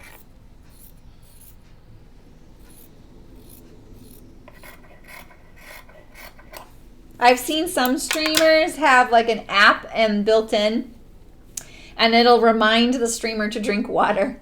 It'll say, you've been streaming for 4 hours and 19 minutes. By now you should have consumed whatever number of ounces of water. Stay hydrated or something like that. And it'll pop up in their chat. It'll say that. So I think it reminds the chat to drink water too. It's pretty funny. I've seen all kinds of funny little automatic things in streamers things. One I got kind of a kick of was this female streamer that I like watching. She's a gamer, and she don't take flack from her stream. I think as a girl gamer, you've got to have a certain kind of personality. You're either the kind of girl who welcomes a certain kind of attention, or you're the girl that's there to do business, like to work, to like do the gaming and just be a streamer like other guys are, right? And she, when she uses the restroom, here's my little notch. It's barely there. Oh, I don't need to ease it. That's right. When she uses the restroom, she has a little automatic thing pop up in her chat stream that says something, yes, Alexia does wash her hands. Of course she washes her hands, so you don't need to ask her, did you wash your hands when she gets back from using the restroom? Because that is the clean human thing to do. It's a really funny little thing. She got sick of people saying, did you wash your hands? Do you think they ask guys that? No. I don't know why they would ask the girl, but... All right, wrong sides together. Okay, wait, here's my back sleeve. I have two, can you guys see that? Two little nips in my fabric there. I'm going to go wrong sides together. Where's the back? Where's the back? Where's the back? That's the back, so it's going here like this. I can answer that, Carol. And it's yes. I have worked at plenty of companies to know and see that as truth, no matter what they say. All right, I'm gonna make sure I have, look at that, I have a pole in my fabric right here. I'm gonna slide it. This is my back, and that is my back, great. Where are my pins? Yeah, that is a great answer, Ellen. But I will tell you, I've worked for plenty of companies. Owner-operated companies generally have the factory there on site, and I've worked at a lot of places with factories on site, really big factories, like over 100 people sewing there. And they Absolutely. They're like, oh, I see a need for this in the world and I want it and it better fit me well. So I know that whoever did the climbing gear for Patagonia for years had really long arms. Because all of the women's clothing for the longest time had the longest arms. It's not even the climbing. It was just all their women's apparel. Long arms. Drove me crazy. I'm not particularly short-armed, so I didn't really understand it. I'm just walking the sleeve. I'm just checking it out. Ellen warned me. She said, hey, there's not a lot of extra fabric in there. You don't have to ease it. And so I just wanted to make sure that I had this pinned properly. That's so funny, Lisa. Yeah, right, Carol. Yeah, that's smart. I haven't seen that. What dress form did she get? Did she get a Beatrice? I just saw those. I've never even heard of those until recently. Can you guys see what I'm doing? Okay, good. I could still put an easing stitch in here. I do feel like it helps sew in a sleeve because the sleeve kind of has a lot of bias in it. But I'm not because it fits nice. I don't have to.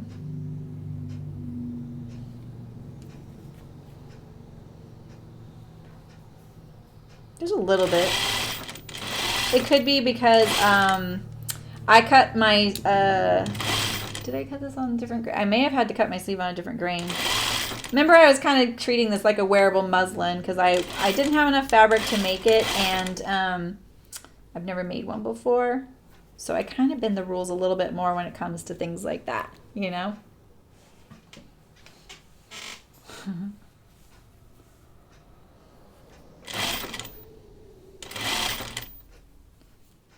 Does Heather from Closet Case, does she do all her own pattern drafting?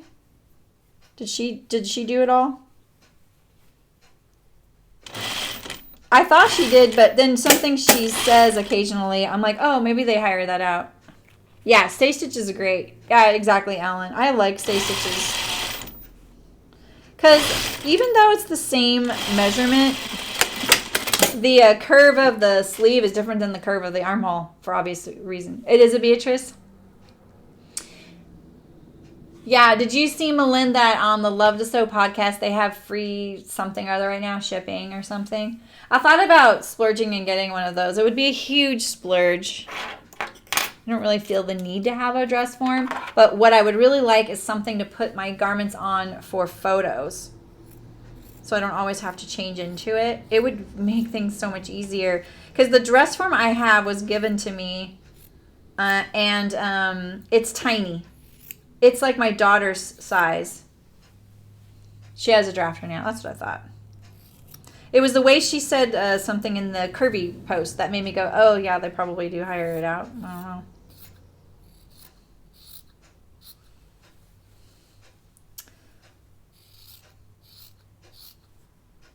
Just trimming my French seam here. That's, oh, okay.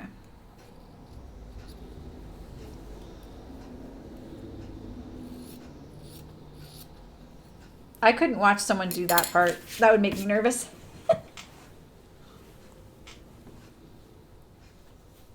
Yeah, I've seen the bootstrap ones. I've seen many people over the years make their own dress forms to varying degrees of success. And I've seen the adjustable ones, and I've seen them all. As a pattern drafter from the garment industry, I like the wolf dress forms, and you can actually have them pretty darn close to your measurements. I think you can even get them custom. You can get custom dress forms like a real one. Oh, they won't. Yeah, that's a bummer, Lisa. You could have maybe a friend, if you have a friend that they live somewhere that they do ship, and then you could have them ship it to you. All right, so I'm just doing my second seam of my sleeve here. Pressing this would make it a little easier. It's not going to make it much easier because it's actually quite easy to do the second seam of a French seam on the sleeve for some reason. It just likes doing it. Yeah, Lisa, exactly. And did you see that they will make adjustments Like you can pay $650 half price to have the top redrafted.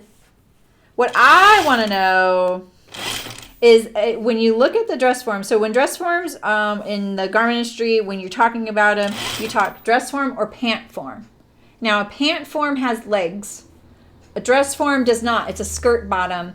And that one, they're saying dress form, but there is a split in the legs. And so I'm kind of curious, like, how long is that? Because if that were like, you know, 6 inches at least, that would be great for pants. It would be a big help, you know. It wouldn't be a perfect pants form, but it would be a great start. It would be better than not having it. Because I want the leg. I want legs. I want like the separation there. Because I can't put pants on a dress form. Let's put it that way. So I kind of like the fact that I saw the separation there. But I don't really know how far it was. It looked like an inch. So, yeah. All right, there's my sleeve. Ta-da! Gonna look it over, make sure I didn't get any tucks. Some thread right there from the fabric. Oh, it just pulled right out. Okay. Maybe it was already trimmed. I don't know. Looks pretty good. All right, let's do my other sleeve.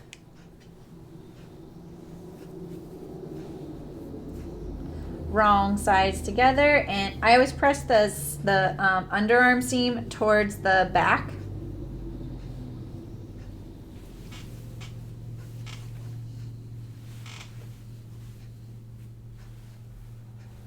I'm just double checking what the back was. I got a little confused there. Yeah, right? You can put it off center so the stand goes through one leg. Oh, interesting. So a pant form, that's true. I didn't think about that. A pant form usually dangles by the neck. It's kind of creepy, but that it hangs. I didn't notice that one, how that one is. Is that one on a stand then?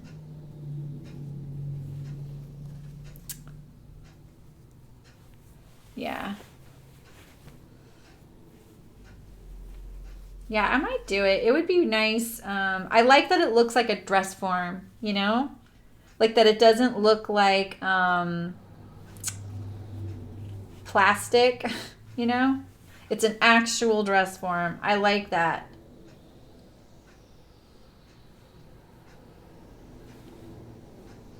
Lining up my notch.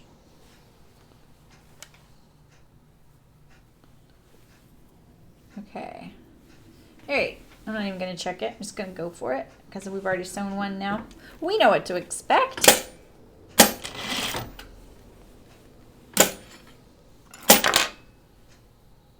All right. So I'm like making sure that there's no wrinkles in there because they're different curves from each other. Right, Malin? I know. Me too. I would love to get rid of this tiny little dress form. It's a good dress form. It's just the wrong size. But I don't really have anyone to give it to. It would be perfect for it's a junior size dress form. It's not even Missy. You know? So I think it's a size 5. So like when I worked at the high school on their fashion program, it was perfect for them. I should see if they can use it. I'm pretty sure they're still doing it. It's not like I could just go to the college and say, hey, do you guys need a dress form? It's kind of the wrong size to draft when you're learning pattern drafting. Don't get me wrong, learning how to draft juniors is you know, smart. It's important, but it's not common. You learn that on the job usually. I think all of our sizes change, don't you? So, it'd be better in a high school fashion program, you know? All right. Okay, so once I have the sleeves done, which is soon, my sewist, soon, I'm going to sew the tie. and the channel. And I think I'm going to slip it. Oh, I meant to check where the channel should go. It's not marked on the pattern, so I have to figure it out. I meant to check that when I pulled it on over my head. Because now I could probably pull it over my head, but it's going to be a little weird over my shirt. I'll try it. We'll see. If anything, it's good theater, right? I could never do that. If you guys were sitting in the room with me, I could never do that. But it's so weird that I can do this like live to the world.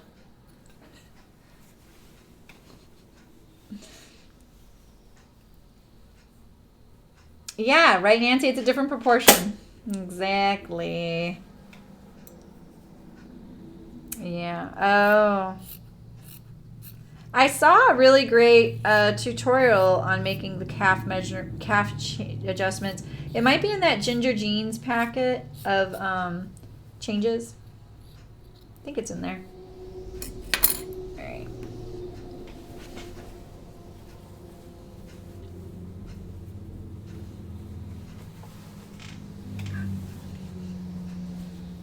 The channel is personal. Yeah, the busts are very perky on dress forms. It's true. And they also don't have the under bust curvature.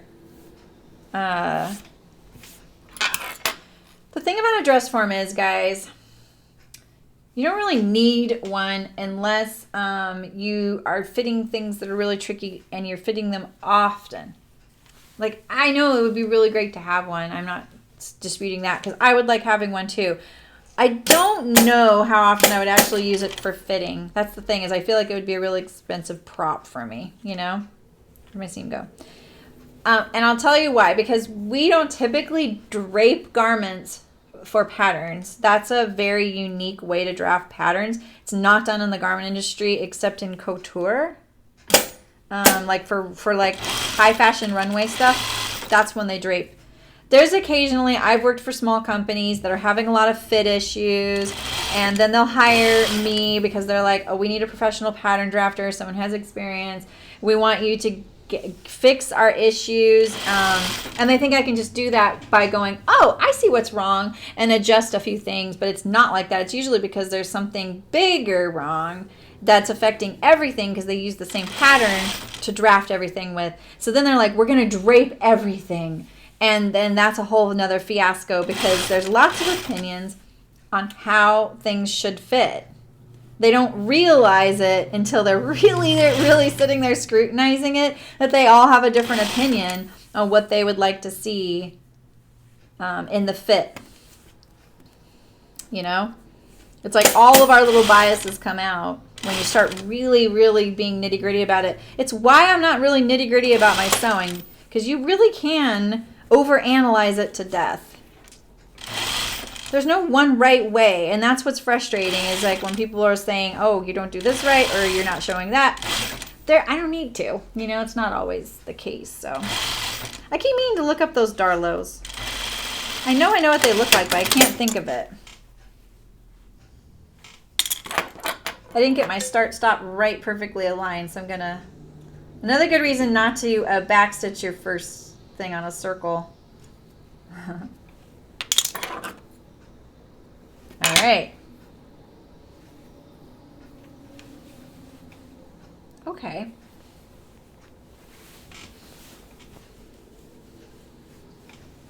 Oh yeah, Lisa. I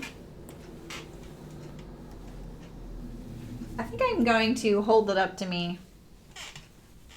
Don't look, Ellen. I know you're probably cringing that I'm going to do that. I think I kind of want it like right here. I'm going to use my window as a mirror.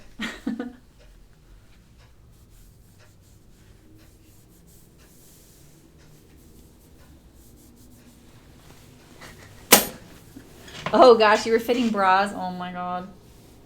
Yeah, I worked with lots of different places. And it was always the smaller companies that were the hardest ones. They were just less experienced. And I welcomed it. It was really fun in another way. It was just a little harder. Because they don't really want you to tell them what they're doing wrong. They just want you to fix it really easily. All right, I'm going to sew my tie together. I'm going to think about that. I just made you look. She threatened you. Oh, yeah. Oh, that's crazy, Lisa. I've worked for some crazy people. Yeah, Ellen, I'm eyeballing where I'm putting the channel. The tunnel for the tie. Okay, so I have to piece my ties together. And they're not as wide as the pattern either. I thought I cut it straight though. That's not looking very straight. If it's a little too close to the selvage, it will do that. It binds it up. I'm going to press this seam open. I'm actually going to stitch it down. I really want it to be flat because it's the seam I'm piecing my tie with. I've had to do this before, unfortunately. But I'll have better luck with this looking seamless if I make this nice and flat. Except for all the threads I just stitched in there. That's very noticeable. There we go. Yeah, granted, the stitching almost makes it look more, huh? More noticeable.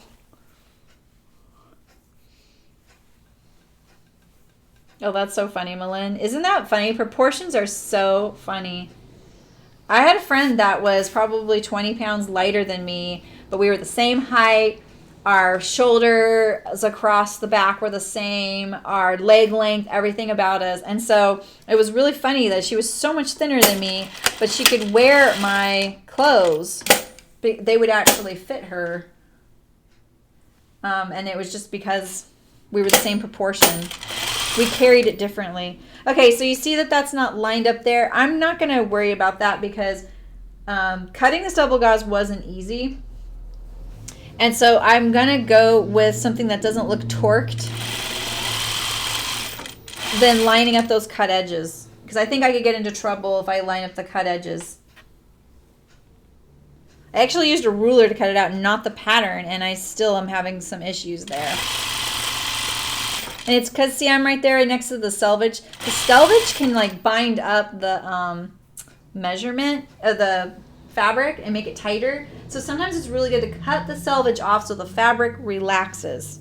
If you're having trouble cutting near a selvage, try that out. Cut the selvage off and then try cutting it. It makes the fabric relax. So I'm not pulling it. I'm keeping it really relaxed. This is a little hanging off the edge. I can see it. So I'm kind of going by what I think is underneath. I was really scrambling to get my tie out of what the fabric I had left. I'm going to leave one end open. And this is a little janky down here, but I made my tie longer than the pattern so that I could adjust it. And I got my dealy bob here. I almost used a binding, like a strip of binding that I just ran through the machine. That way I could use whatever I wanted, but I only liked one fabric with this, and it just, it wasn't that great. That's so funny, Mullen. Above the bust waist is usually, yeah. We're all just different, and the fact that we have boobs too. Oh, shoot. Oh, dang it. I got my little thing pulled out, see? That's what happens when you're not paying attention and your weave is really open. So that's my little loop turner pulled the inside out. So I'm going to try and tuck it in there. It pulled it between the stitches. See if I can get it in there.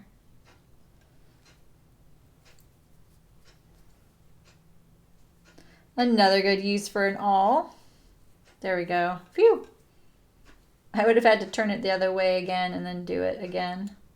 Oh, and see, now I just pulled a thread. This is much more open. Open of a weave. Okay. Pulling out my corners.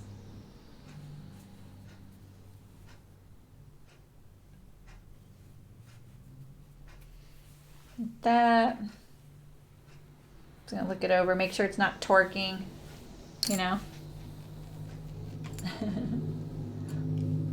It's true, Malin.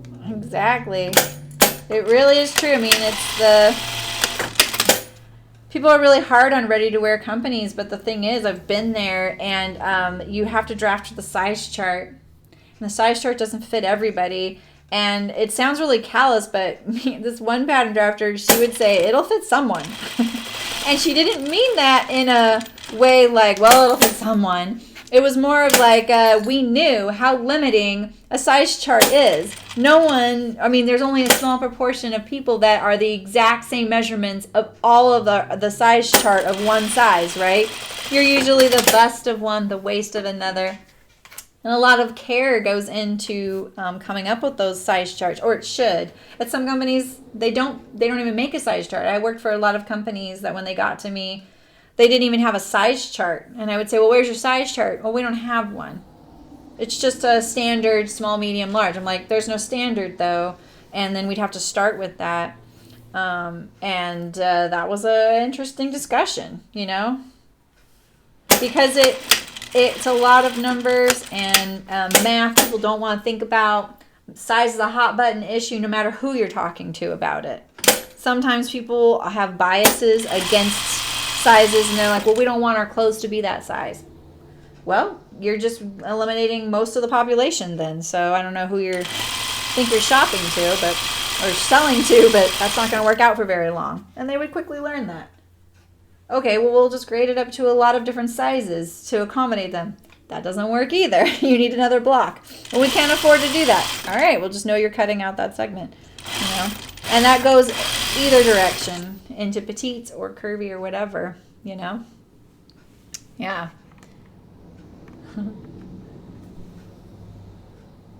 That's cool, Carol. Oh, that's really cool. Oh, nice, Kira. Have fun. Ugh, why is this so wiggly right here? This one I'm going to move over because that is getting misaligned. There we go. I have to say, Kira, like I did that recently, and I've been thinking about ways to organize my fabrics. And I'm kind of excited about my new space for that reason, because I think this is what I think I'm going to do. For my garment fabrics, I think what I'm going to do is hang them up, because all I need is, you know, you can get these shelf hooks that hold a closet dowel, and then you can put a piece of shelf on top. And so basically it makes like a little like closet, you know, hanging area on your wall, right? So I'm going to do that. I'm going to hang my fabric up on those, and I'm going to organize them by pre-washed and not washed. And then by a type of fabric. And then I think I'm going to somehow figure out how to... all my patterns are hanging right now, except for a lot of the home sew ones. They are not set up for that. So I'm going to do that, or a filing cabinet. It's so nice. It's so fun to like reorient my whole sewing space back to garment making. That is really cool, Carol. I would love to hear that. And a skirt block is such an interesting block anyway, because there's usually only 2 front darts, or 4 front darts, 2 on each side, and then 1 or 2, well, 2 or 4 back darts, usually only 2, like 1 on each side of the center. And so it seems like a really simple thing to fit, but it ends up not being, because if you want a skirt, it has to, most likely has to go on the smallest part of your waist, or it won't stay up, you know? It's got this a whole set of interesting fit issues, but it is one of the easier ones to draft. It's a great place to start. Okay, just fluffing out my tie here. Yeah, and I think for those shelves I have, all those cubbies you guys are coveting at my new place that I'm totally stressed out about filling, 451 cubbies. I'm going to take a lot of my other fabrics and fold them, like just fold them neatly, and then like kind of line them up like books, because then I can see what's in there. And I'm going to see what my stash is looking like by that point to see if I can get away with putting it all in there. It'll all fit. I don't have that much of a stash, but I don't know if it will, that like the pieces might be too small, you know? So that kind of thing. I'm just waiting for my iron to heat up. I'm going to hem this guy. this is the little channel, and I'm thinking of doing a channel in the back and a channel in the front. Okay, this is what I'm thinking. All right, Ellen, plug your ears. This is my mod. So I may not be able to finish today because I forgot this is what I'm thinking I might do. I might do a little tunnel in the back of the garment and in the front, and then put the tie in between them on each side fixed so that it's not tying in a knot. And then it just kind of loosely like is gathered up behind that. I'm going to have to try it on off stream to really see if I can do that though. Yeah, me too, Ellen. Smart. The sun is the worst for fabric. If any of you do like have a fabric with a fold on it or a bolt, make sure you don't put the fold towards the window or even the lights in your room, because that can fade it, and you'll have a fade line on the folds of your fabric or your bolt fold as well. Doesn't matter what kind of fold it is. And so what I do is I point the selvage end of my fabrics towards the window if there's one nearby. All my windows are tinted here, and then I actually drape fabric over my fabric stash on under my table. You've seen the pictures of my table. That's where all my fabric is underneath. So I just hemmed the ends of this little tunnel. And I'm thinking about this other one. Maybe I'll have it in the back or not. What I don't think will work is I may have trouble getting it on and off my head if I fix the side waist. That's why I'm thinking I might not do it. We'll see. All right, let me how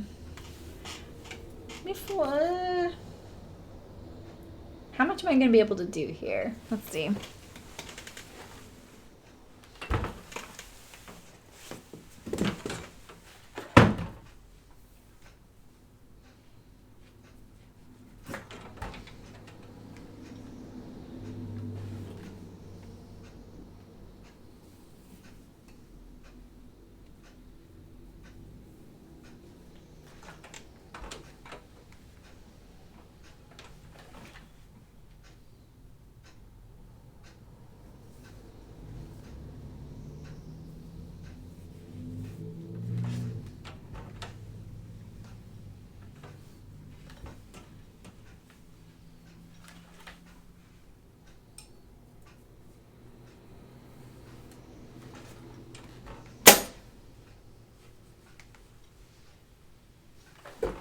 Okay, here's one of my ties. Me too, Carol. Yeah, I like how you tie yours on the side, Ellen. It's really cute. Yeah, I like that. So you have it. I should look at the directions. Do you have the tie? Because it goes through the tunnel to the back, right? Or is it supposed to be one long tie? I should look at the directions. And Kira, I'm curious, what are you going to sew next? Do you sew a lot of clothes? What do you mean you're inspiring? You see here, you guys? So it looks like it's fixed there to me. But maybe it just it slips through. Can you guys see that? Isn't that cute? You're running for a snack? Okay, you run for a snack. I want a snack. What time is it? It's almost 1. I gotta get going soon. Okay, I'm reading the directions. Witness, I'm reading the directions. Where is it?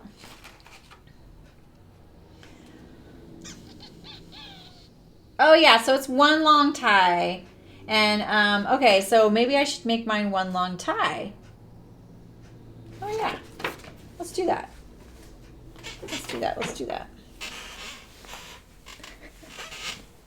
I forgot. I actually did read that. I totally forgot about that. Okay, let me see how I want to do this now.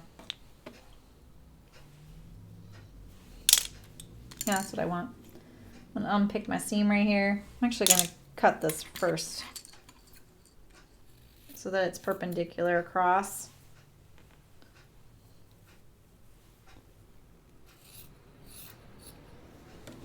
Aha. Aha. Rice cakes. Do you put anything on your rice cakes? The first time I ever saw rice cakes, I was like in high school and I was babysitting for someone. I was the worst babysitter, I hated it. And they put cream cheese and jelly on their rice cakes. They were really good. It's kind of making it a dessert rice cake though. I like rice cakes a lot. We have all kinds at our stores. My daughter loves the seaweed ones. I already turned it. I know. I kind of cheat on this way, huh?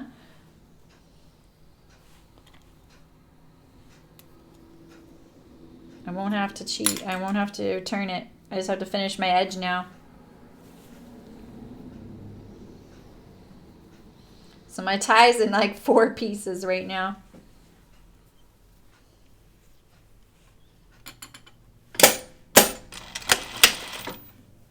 I'm just going to get it started and then I'm going to straighten it out as I go because it's such a small little section.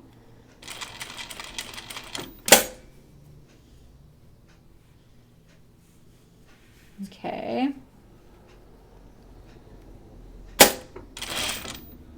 Oh, I may have gotten a little tuck there. Let's see. Should have taken out a little bit more. It's not too bad though. So there we go. Boop. Can you tell I've had to do that before? I can just edge stitch this shut or I can hand stitch it shut. You like my peanut butter? I know you're waiting for the obligatory I hate hand stitching comment. But I'm not even going to say it, so you don't get to drink. I'm just opening my seam out and I'm going to make sure I'm careful putting it inside there. And I'm going to press it like this so that it stays that way. Easier than pressing it open while it's not open all the way.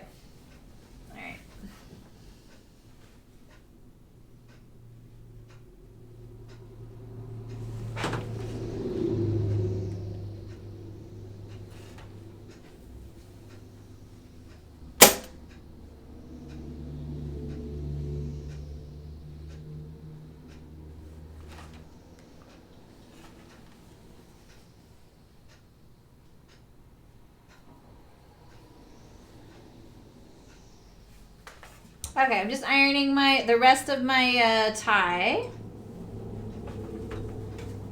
I think mine's really long, but that means then I can tie it in front. I like that. Or maybe even wrap it twice.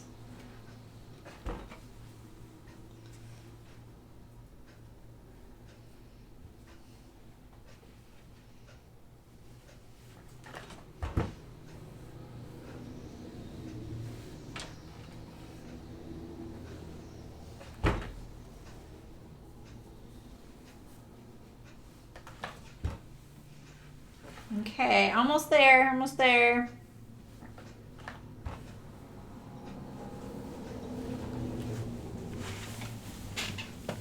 Okay. All right, so I think what I'm going to do is I'm going to put my channel on. I'm going to baste it on. Am I going to baste it on? Not really the basting type. I hate taking out basting threads. I'm going to check my channel. Look at the little sleeves, so cute. Oh, I need to have my sleeves. I'm going to drop it a 1/2 inch.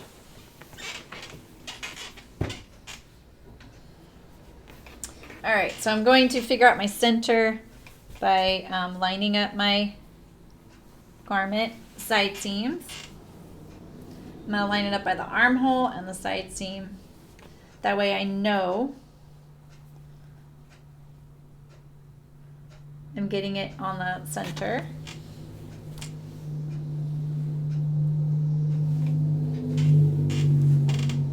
I gotta reach. Yes, extra dramatic.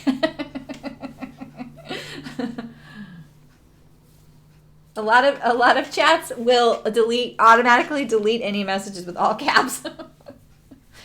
You're safe here. Okay, I'm gonna line up my shoulders. I'm just figuring out where my center is like this. See, so I'm making sure that I'm pinning that in the center. That's all.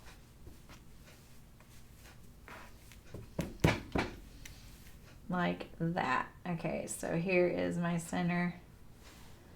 And I think I'm going to go the extra step and mark a perpendicular line from it too.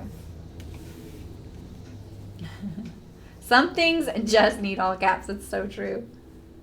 Okay, there we go. I'm just making sure it's all flat. I got it lined up. There's my center. Why are you pulling funny like that? There we go. You're not pulling funny. Great. Good to hear. Where to do with my channel? Here's one. Here's one. Okay, so I'm going to crease my channel like this. And I'm going to do that. So I put my crease on the fold there.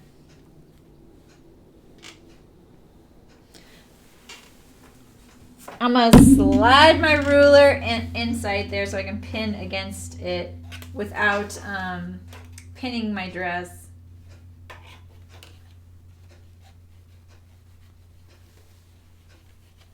Cooperate. There we go. Okay, so now I have my ruler right here.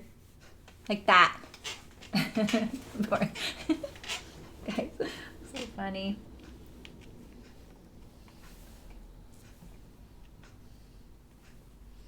Slide my ruler over here, towards down here. I'm just doing it to kind of make sure I'm getting it straight.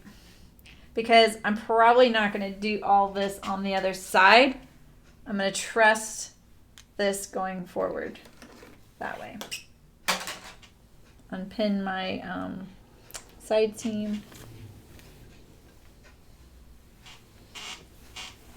Like this.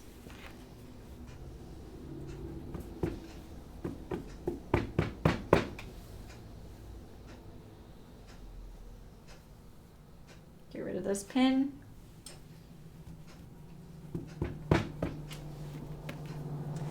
Now I'm going to kind of do the eyeball check here. I'm going to kind of straighten this out. One thing I really don't like is when things are asymmetrical, especially visually.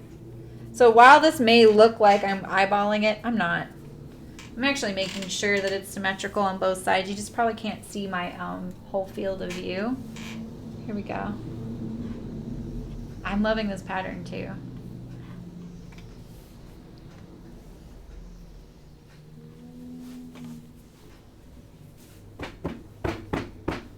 The double gauze is a little fluffy. Just like that.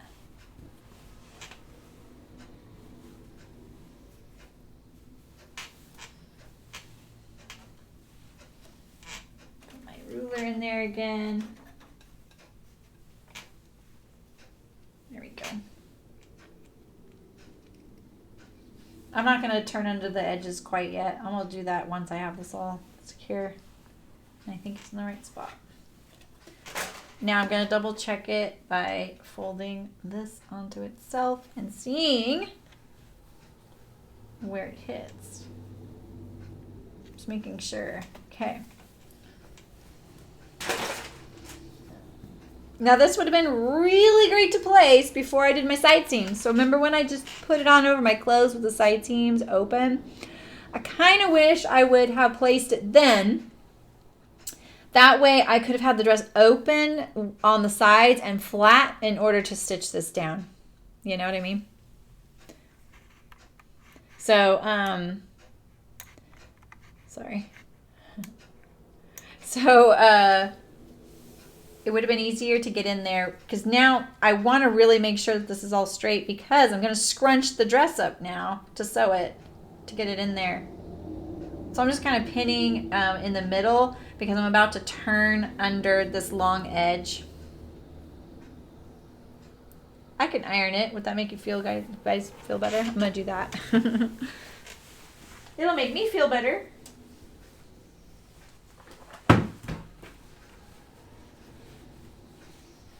Oh yeah, this looks good. I'm liking it.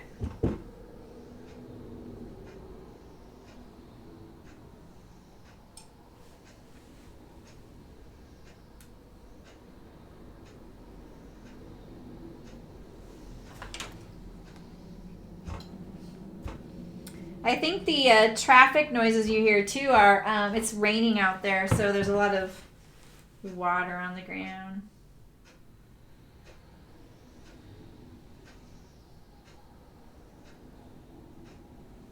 Okay.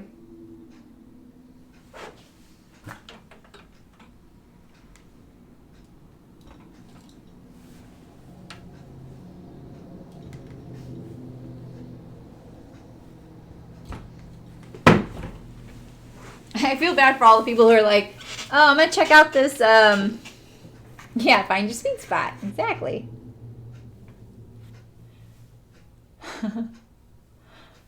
What's the great point? Yeah, so you kind of find your sweet spot. You guys like the background noise. You guys are so funny. It's because it's wet. The tires are wet out there. Do you guys usually hear it? Or is my microphone extra sensitive today? Okay, so I feel bad for the people like joining in this stream and they're like, oh, I'll check this stream out, and then there's nobody on camera because I'm over there ironing. What did I do with my ruler? It's right here. Okay. I'm taking more care pinning this than I normally would. I will admit right now. It's because we're getting to the end of the stream. I hate saying goodbye. Putting my ruler under there so I could just pin this.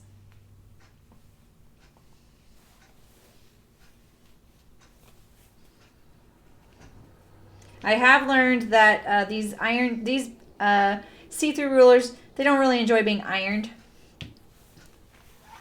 But oh yeah, attaching channel for the side seams. Yeah, I mean, you know, it would be more. It's more accurate to do it this way though, Ellen. You know, because the other way does have the danger of it pulling back and forth on the neck, you know, because it's not secured at the underarms. But you could do that. You could just pin your underarms once you had it on and then look at that, you know. It would be easier to sew. Weirder to pin your underarm seams, you know, while you're not wearing it. Yeah, exactly, Nancy.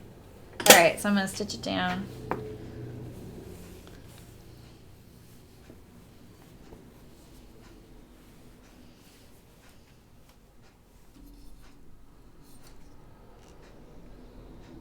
Go.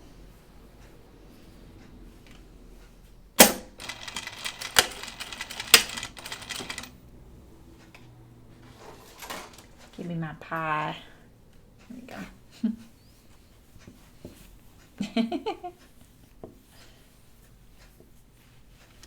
Yep. Okay, so I'm going to make sure I get a straight folded edge. Making sure I don't sew the rest of the dress under there.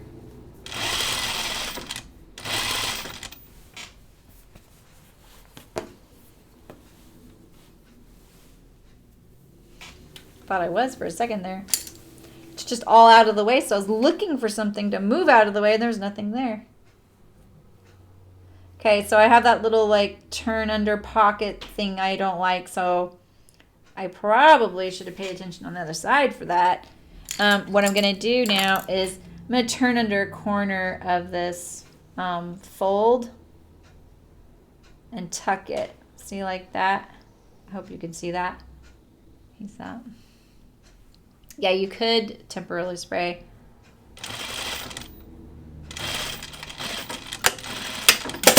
Like that. Let's do the other side. This is like a, like the Charlie Kaftan has something like this right here. We could call this this is not an insult, but you could call it a poor girl's Charlie Kaftan. You know, if you didn't want to inset this part.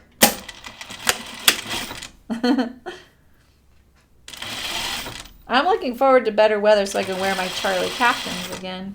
I like that pattern.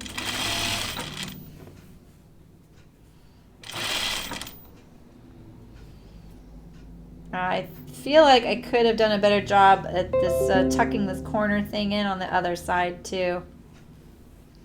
You know? I don't want it to peek out. It's my pet peeve. There we go. Pull it all out. There we go.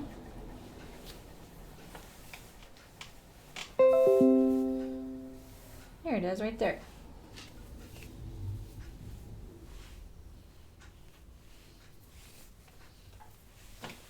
I'm gonna use my little loop turner. There we go. Cute! Shifty Charlie, yeah. Look at that. So I still haven't, where is it? I haven't secured this opening here.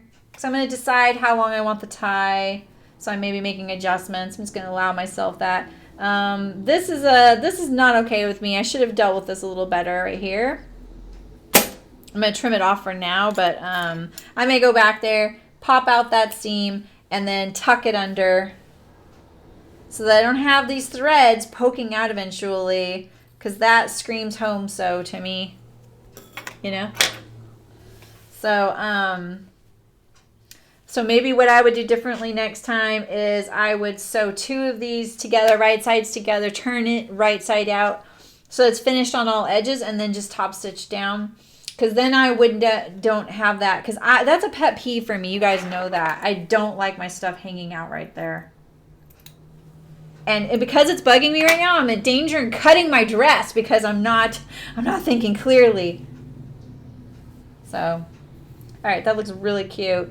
If you guys don't mind, I'm going to wait to do the sleeve hems because I'm really particular about my sleeve hems and I want to try it on before I do. But I would do this. I would trim this, all this roughness here. I would smooth out this edge here. See that? I can do that right now. I would make this all a nice continuous line. These are not the scissors I like. Okay, here we go. Right? Get rid of all these threads. And then I would fold it under and top stitch down. That's how I would do it. Or I would roll hem it like this. She has a shape built in so that when you fold it up, it's not going to bind around your hem. So you need to use the hem allowance or adjust the pattern. I don't know yet, Nancy. So one of my ideas right now is to put another one of these belts on the back and then attach the belt underneath so that it's constantly like this. So that it just naturally gathers up along the side and just kind of adjusts throughout the day. This has a danger of looking slightly maternity on me though, so I want to check this out before I do that because that's one thing I can't abide. I don't like looking pregnant. I have a belly, I have boobs, so sue me, right? So, and I'm short-waisted a little bit, so and I just have this, my body just tendency to do that. So I love this though, so cute. I can't wait to try this on without my shirt. Cumbersome that it is, you know. And then I'm going to figure out my hem as well. So how about I do all these little fit things I'm deciding, and I'll finish it on Thursday with you guys so that I'm not leaving you out in the dark of all these little like important extra finishing details. Isn't that cute? Now remember, you're not going to see this and I'm wearing it. It's just going to be on the pocket right there. So this is what I'm talking about. So like if I put a channel just like this on the back and then just fix the tie, figure out where I want it, not really tight, do it just a little bit loose, it would kind of do this and naturally distribute the gathers around right there. I think that could look really cute, you know? I'm trying to get the whole thing on there for you guys. Move me.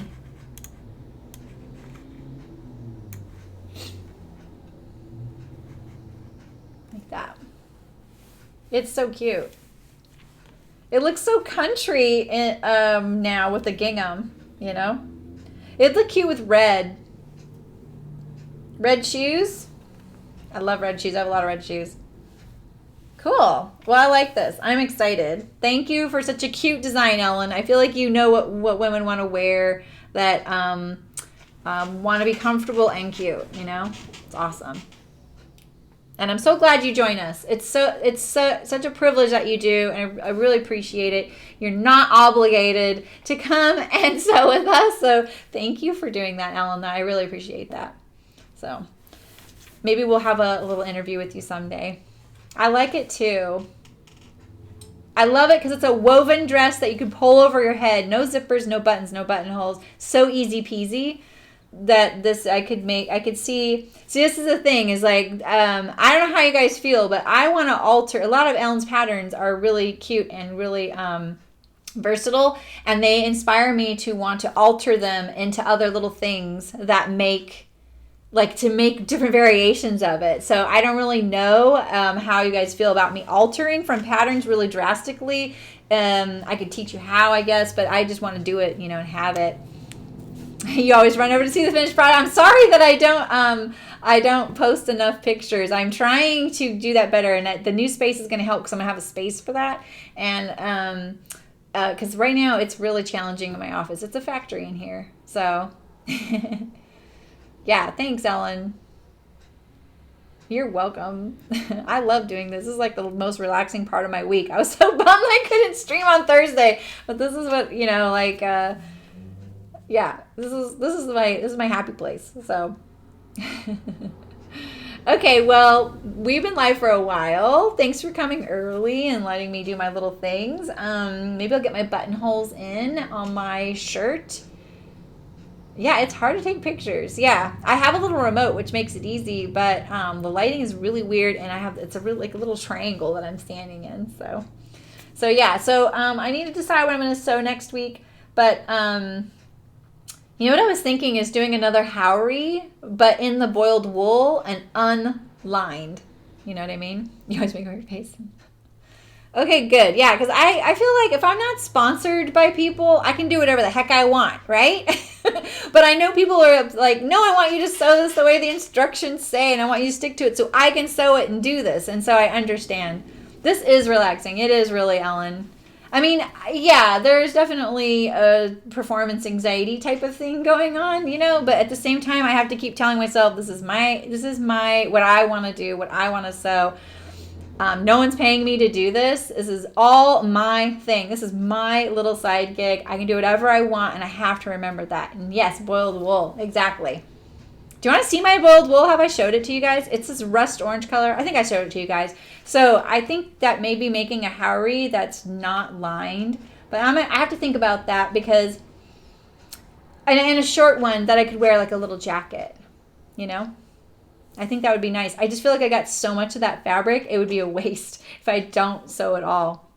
The other thing I was thinking about doing it is just a button-up shirt, lining a button-up shirt with it, like a jacket, That's good. I'm glad, Malin. Thank you. That means a lot. You saying that, Malin, means a lot.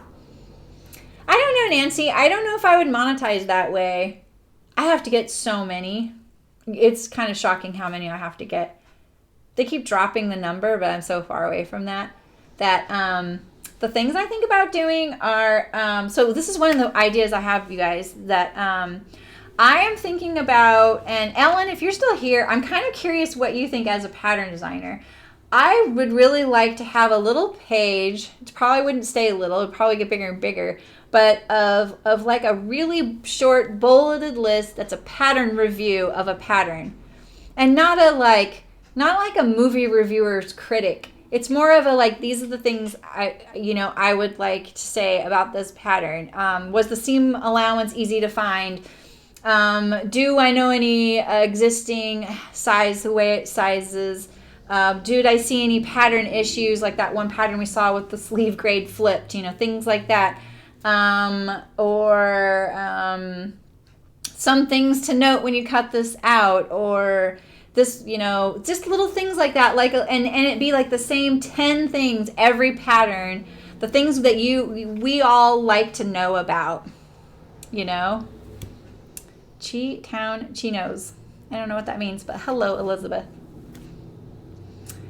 Yeah, I don't know, Nancy. I mean, subscribers, you know what that means. Monetizing means a few things. I can run ads, which doesn't pay enough to be considered monetizing. It does monetize it, but it's like $7 a month. Like, that's what that amounts to. You know what I mean?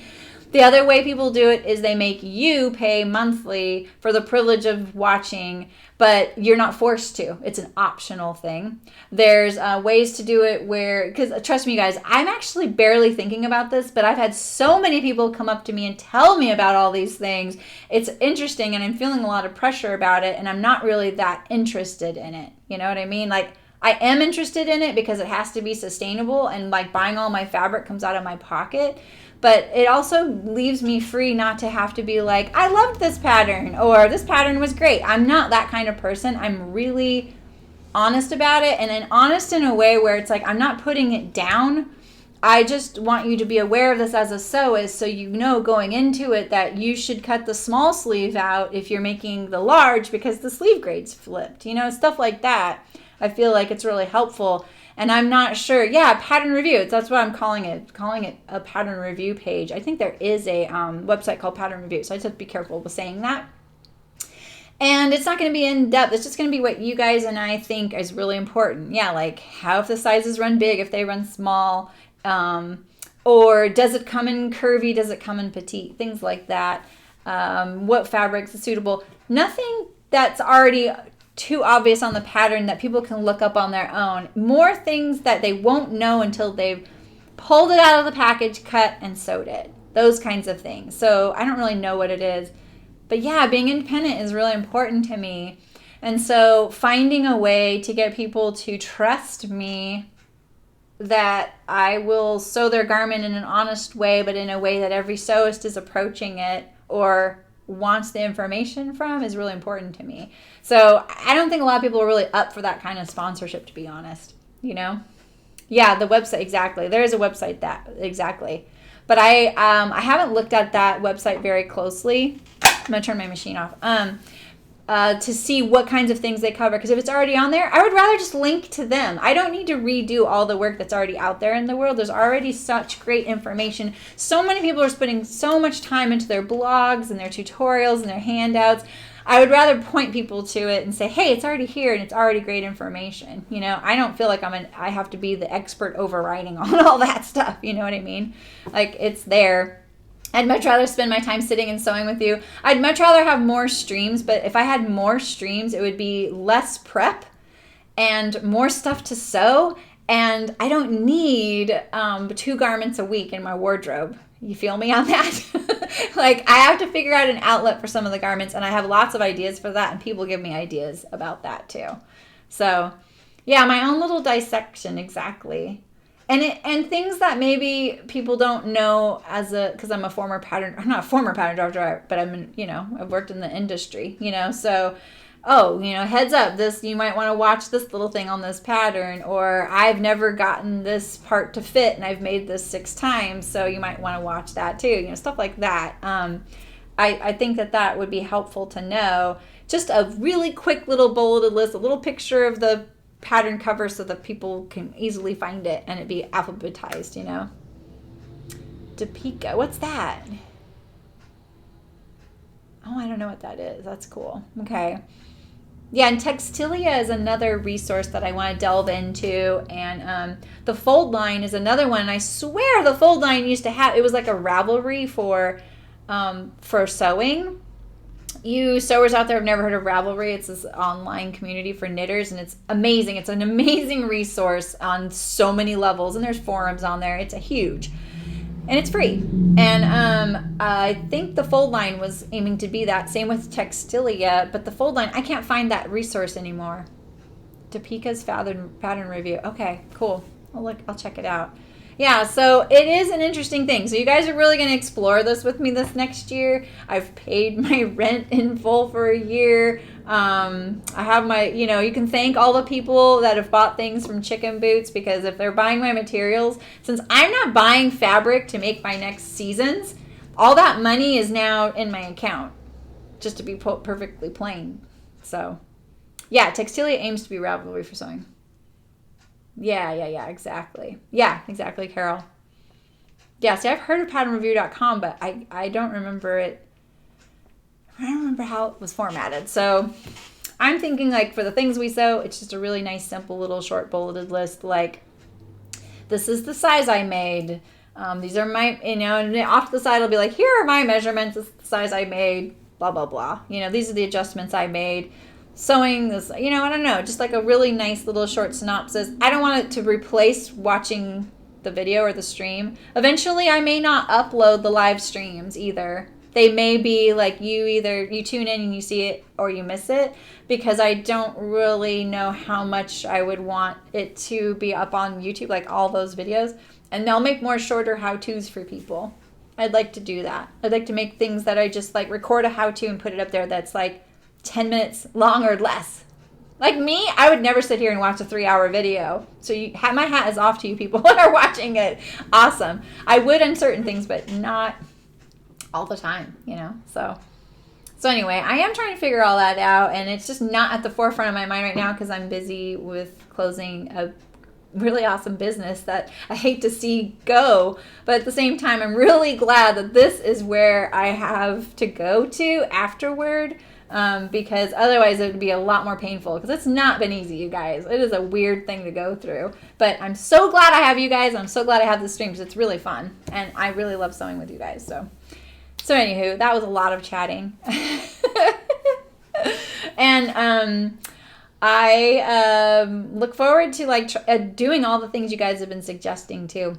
I've been trying to keep lists. You may have to remind me of some of them, but I want to hear them again. So and hopefully the next couple of months we'll be able to really start delving into a lot of those things. So, me too, Nancy. I really am. That's awesome, Lisa. I'm glad. I really love watching live streams. They're really nice background for me, They're really cool. Hello, Band Fam. That's awesome. I know. See, that's the thing. It's like not uploading them would prevent that, and I know that. So, but I wouldn't, they wouldn't just stop. It just like if I did 3 a week, one wouldn't be uploaded. You know what I mean? Something like that. We'll see. I have no idea. I'm just tossing around everything. I would like to do one later in the day. And I know that wouldn't work for a lot of the people that have already gone. Like Ida, it's really too late for her. Probably Malin as well. It's probably getting really late for you. But it would help the people here on the West Coast and west of me be able to watch it if they're at work. So maybe I would have like a 3 o'clock stream, 3 p.m., so like starting an hour and a half from now, a stream that started later in the day. So, Nancy, I know a lot of people who sew, but personally, like around me, I don't have that community. This is why I started this. I really wanted to welcome people into a community. We can hang out and chat, and it feels like we have real life friends. Yeah, we could have an after hours, the after dark version that's not uploaded. A nighttime drinking one. I can get banned, I can't do that. Well, cool. Well, I'm really looking forward to exploring all this with you guys. So yeah. So anyway, I welcome your thoughts. And I haven't sent a newsletter in forever. I'm sorry. I'm getting there, you guys. Like, if you knew all the newsletters I'm sending to my Chicken Boots customers, they're probably like, lady, close this business. We're sick of these things. So, but I can't wait to start this material sale. I just want it to be done, and I'm going to start speeding things up. So I'll figure out what I'm going to stream this week, and it might be something as simple as I can make it, because I'm leaving right afterward on Saturday. We're going to go look at colleges with my daughter, and then we're home like the day before I stream again. So the next week will definitely be something simple if I don't do something simple this week. So we'll see what that is. I don't know. All right, guys. Well, have a great weekend, and I really appreciate you coming. Yeah, they want an after dark. So after dark. So, night. See you guys. And have a good day. Have a good weekend. Happy sewing. And, yeah. Thanks for coming. Take care.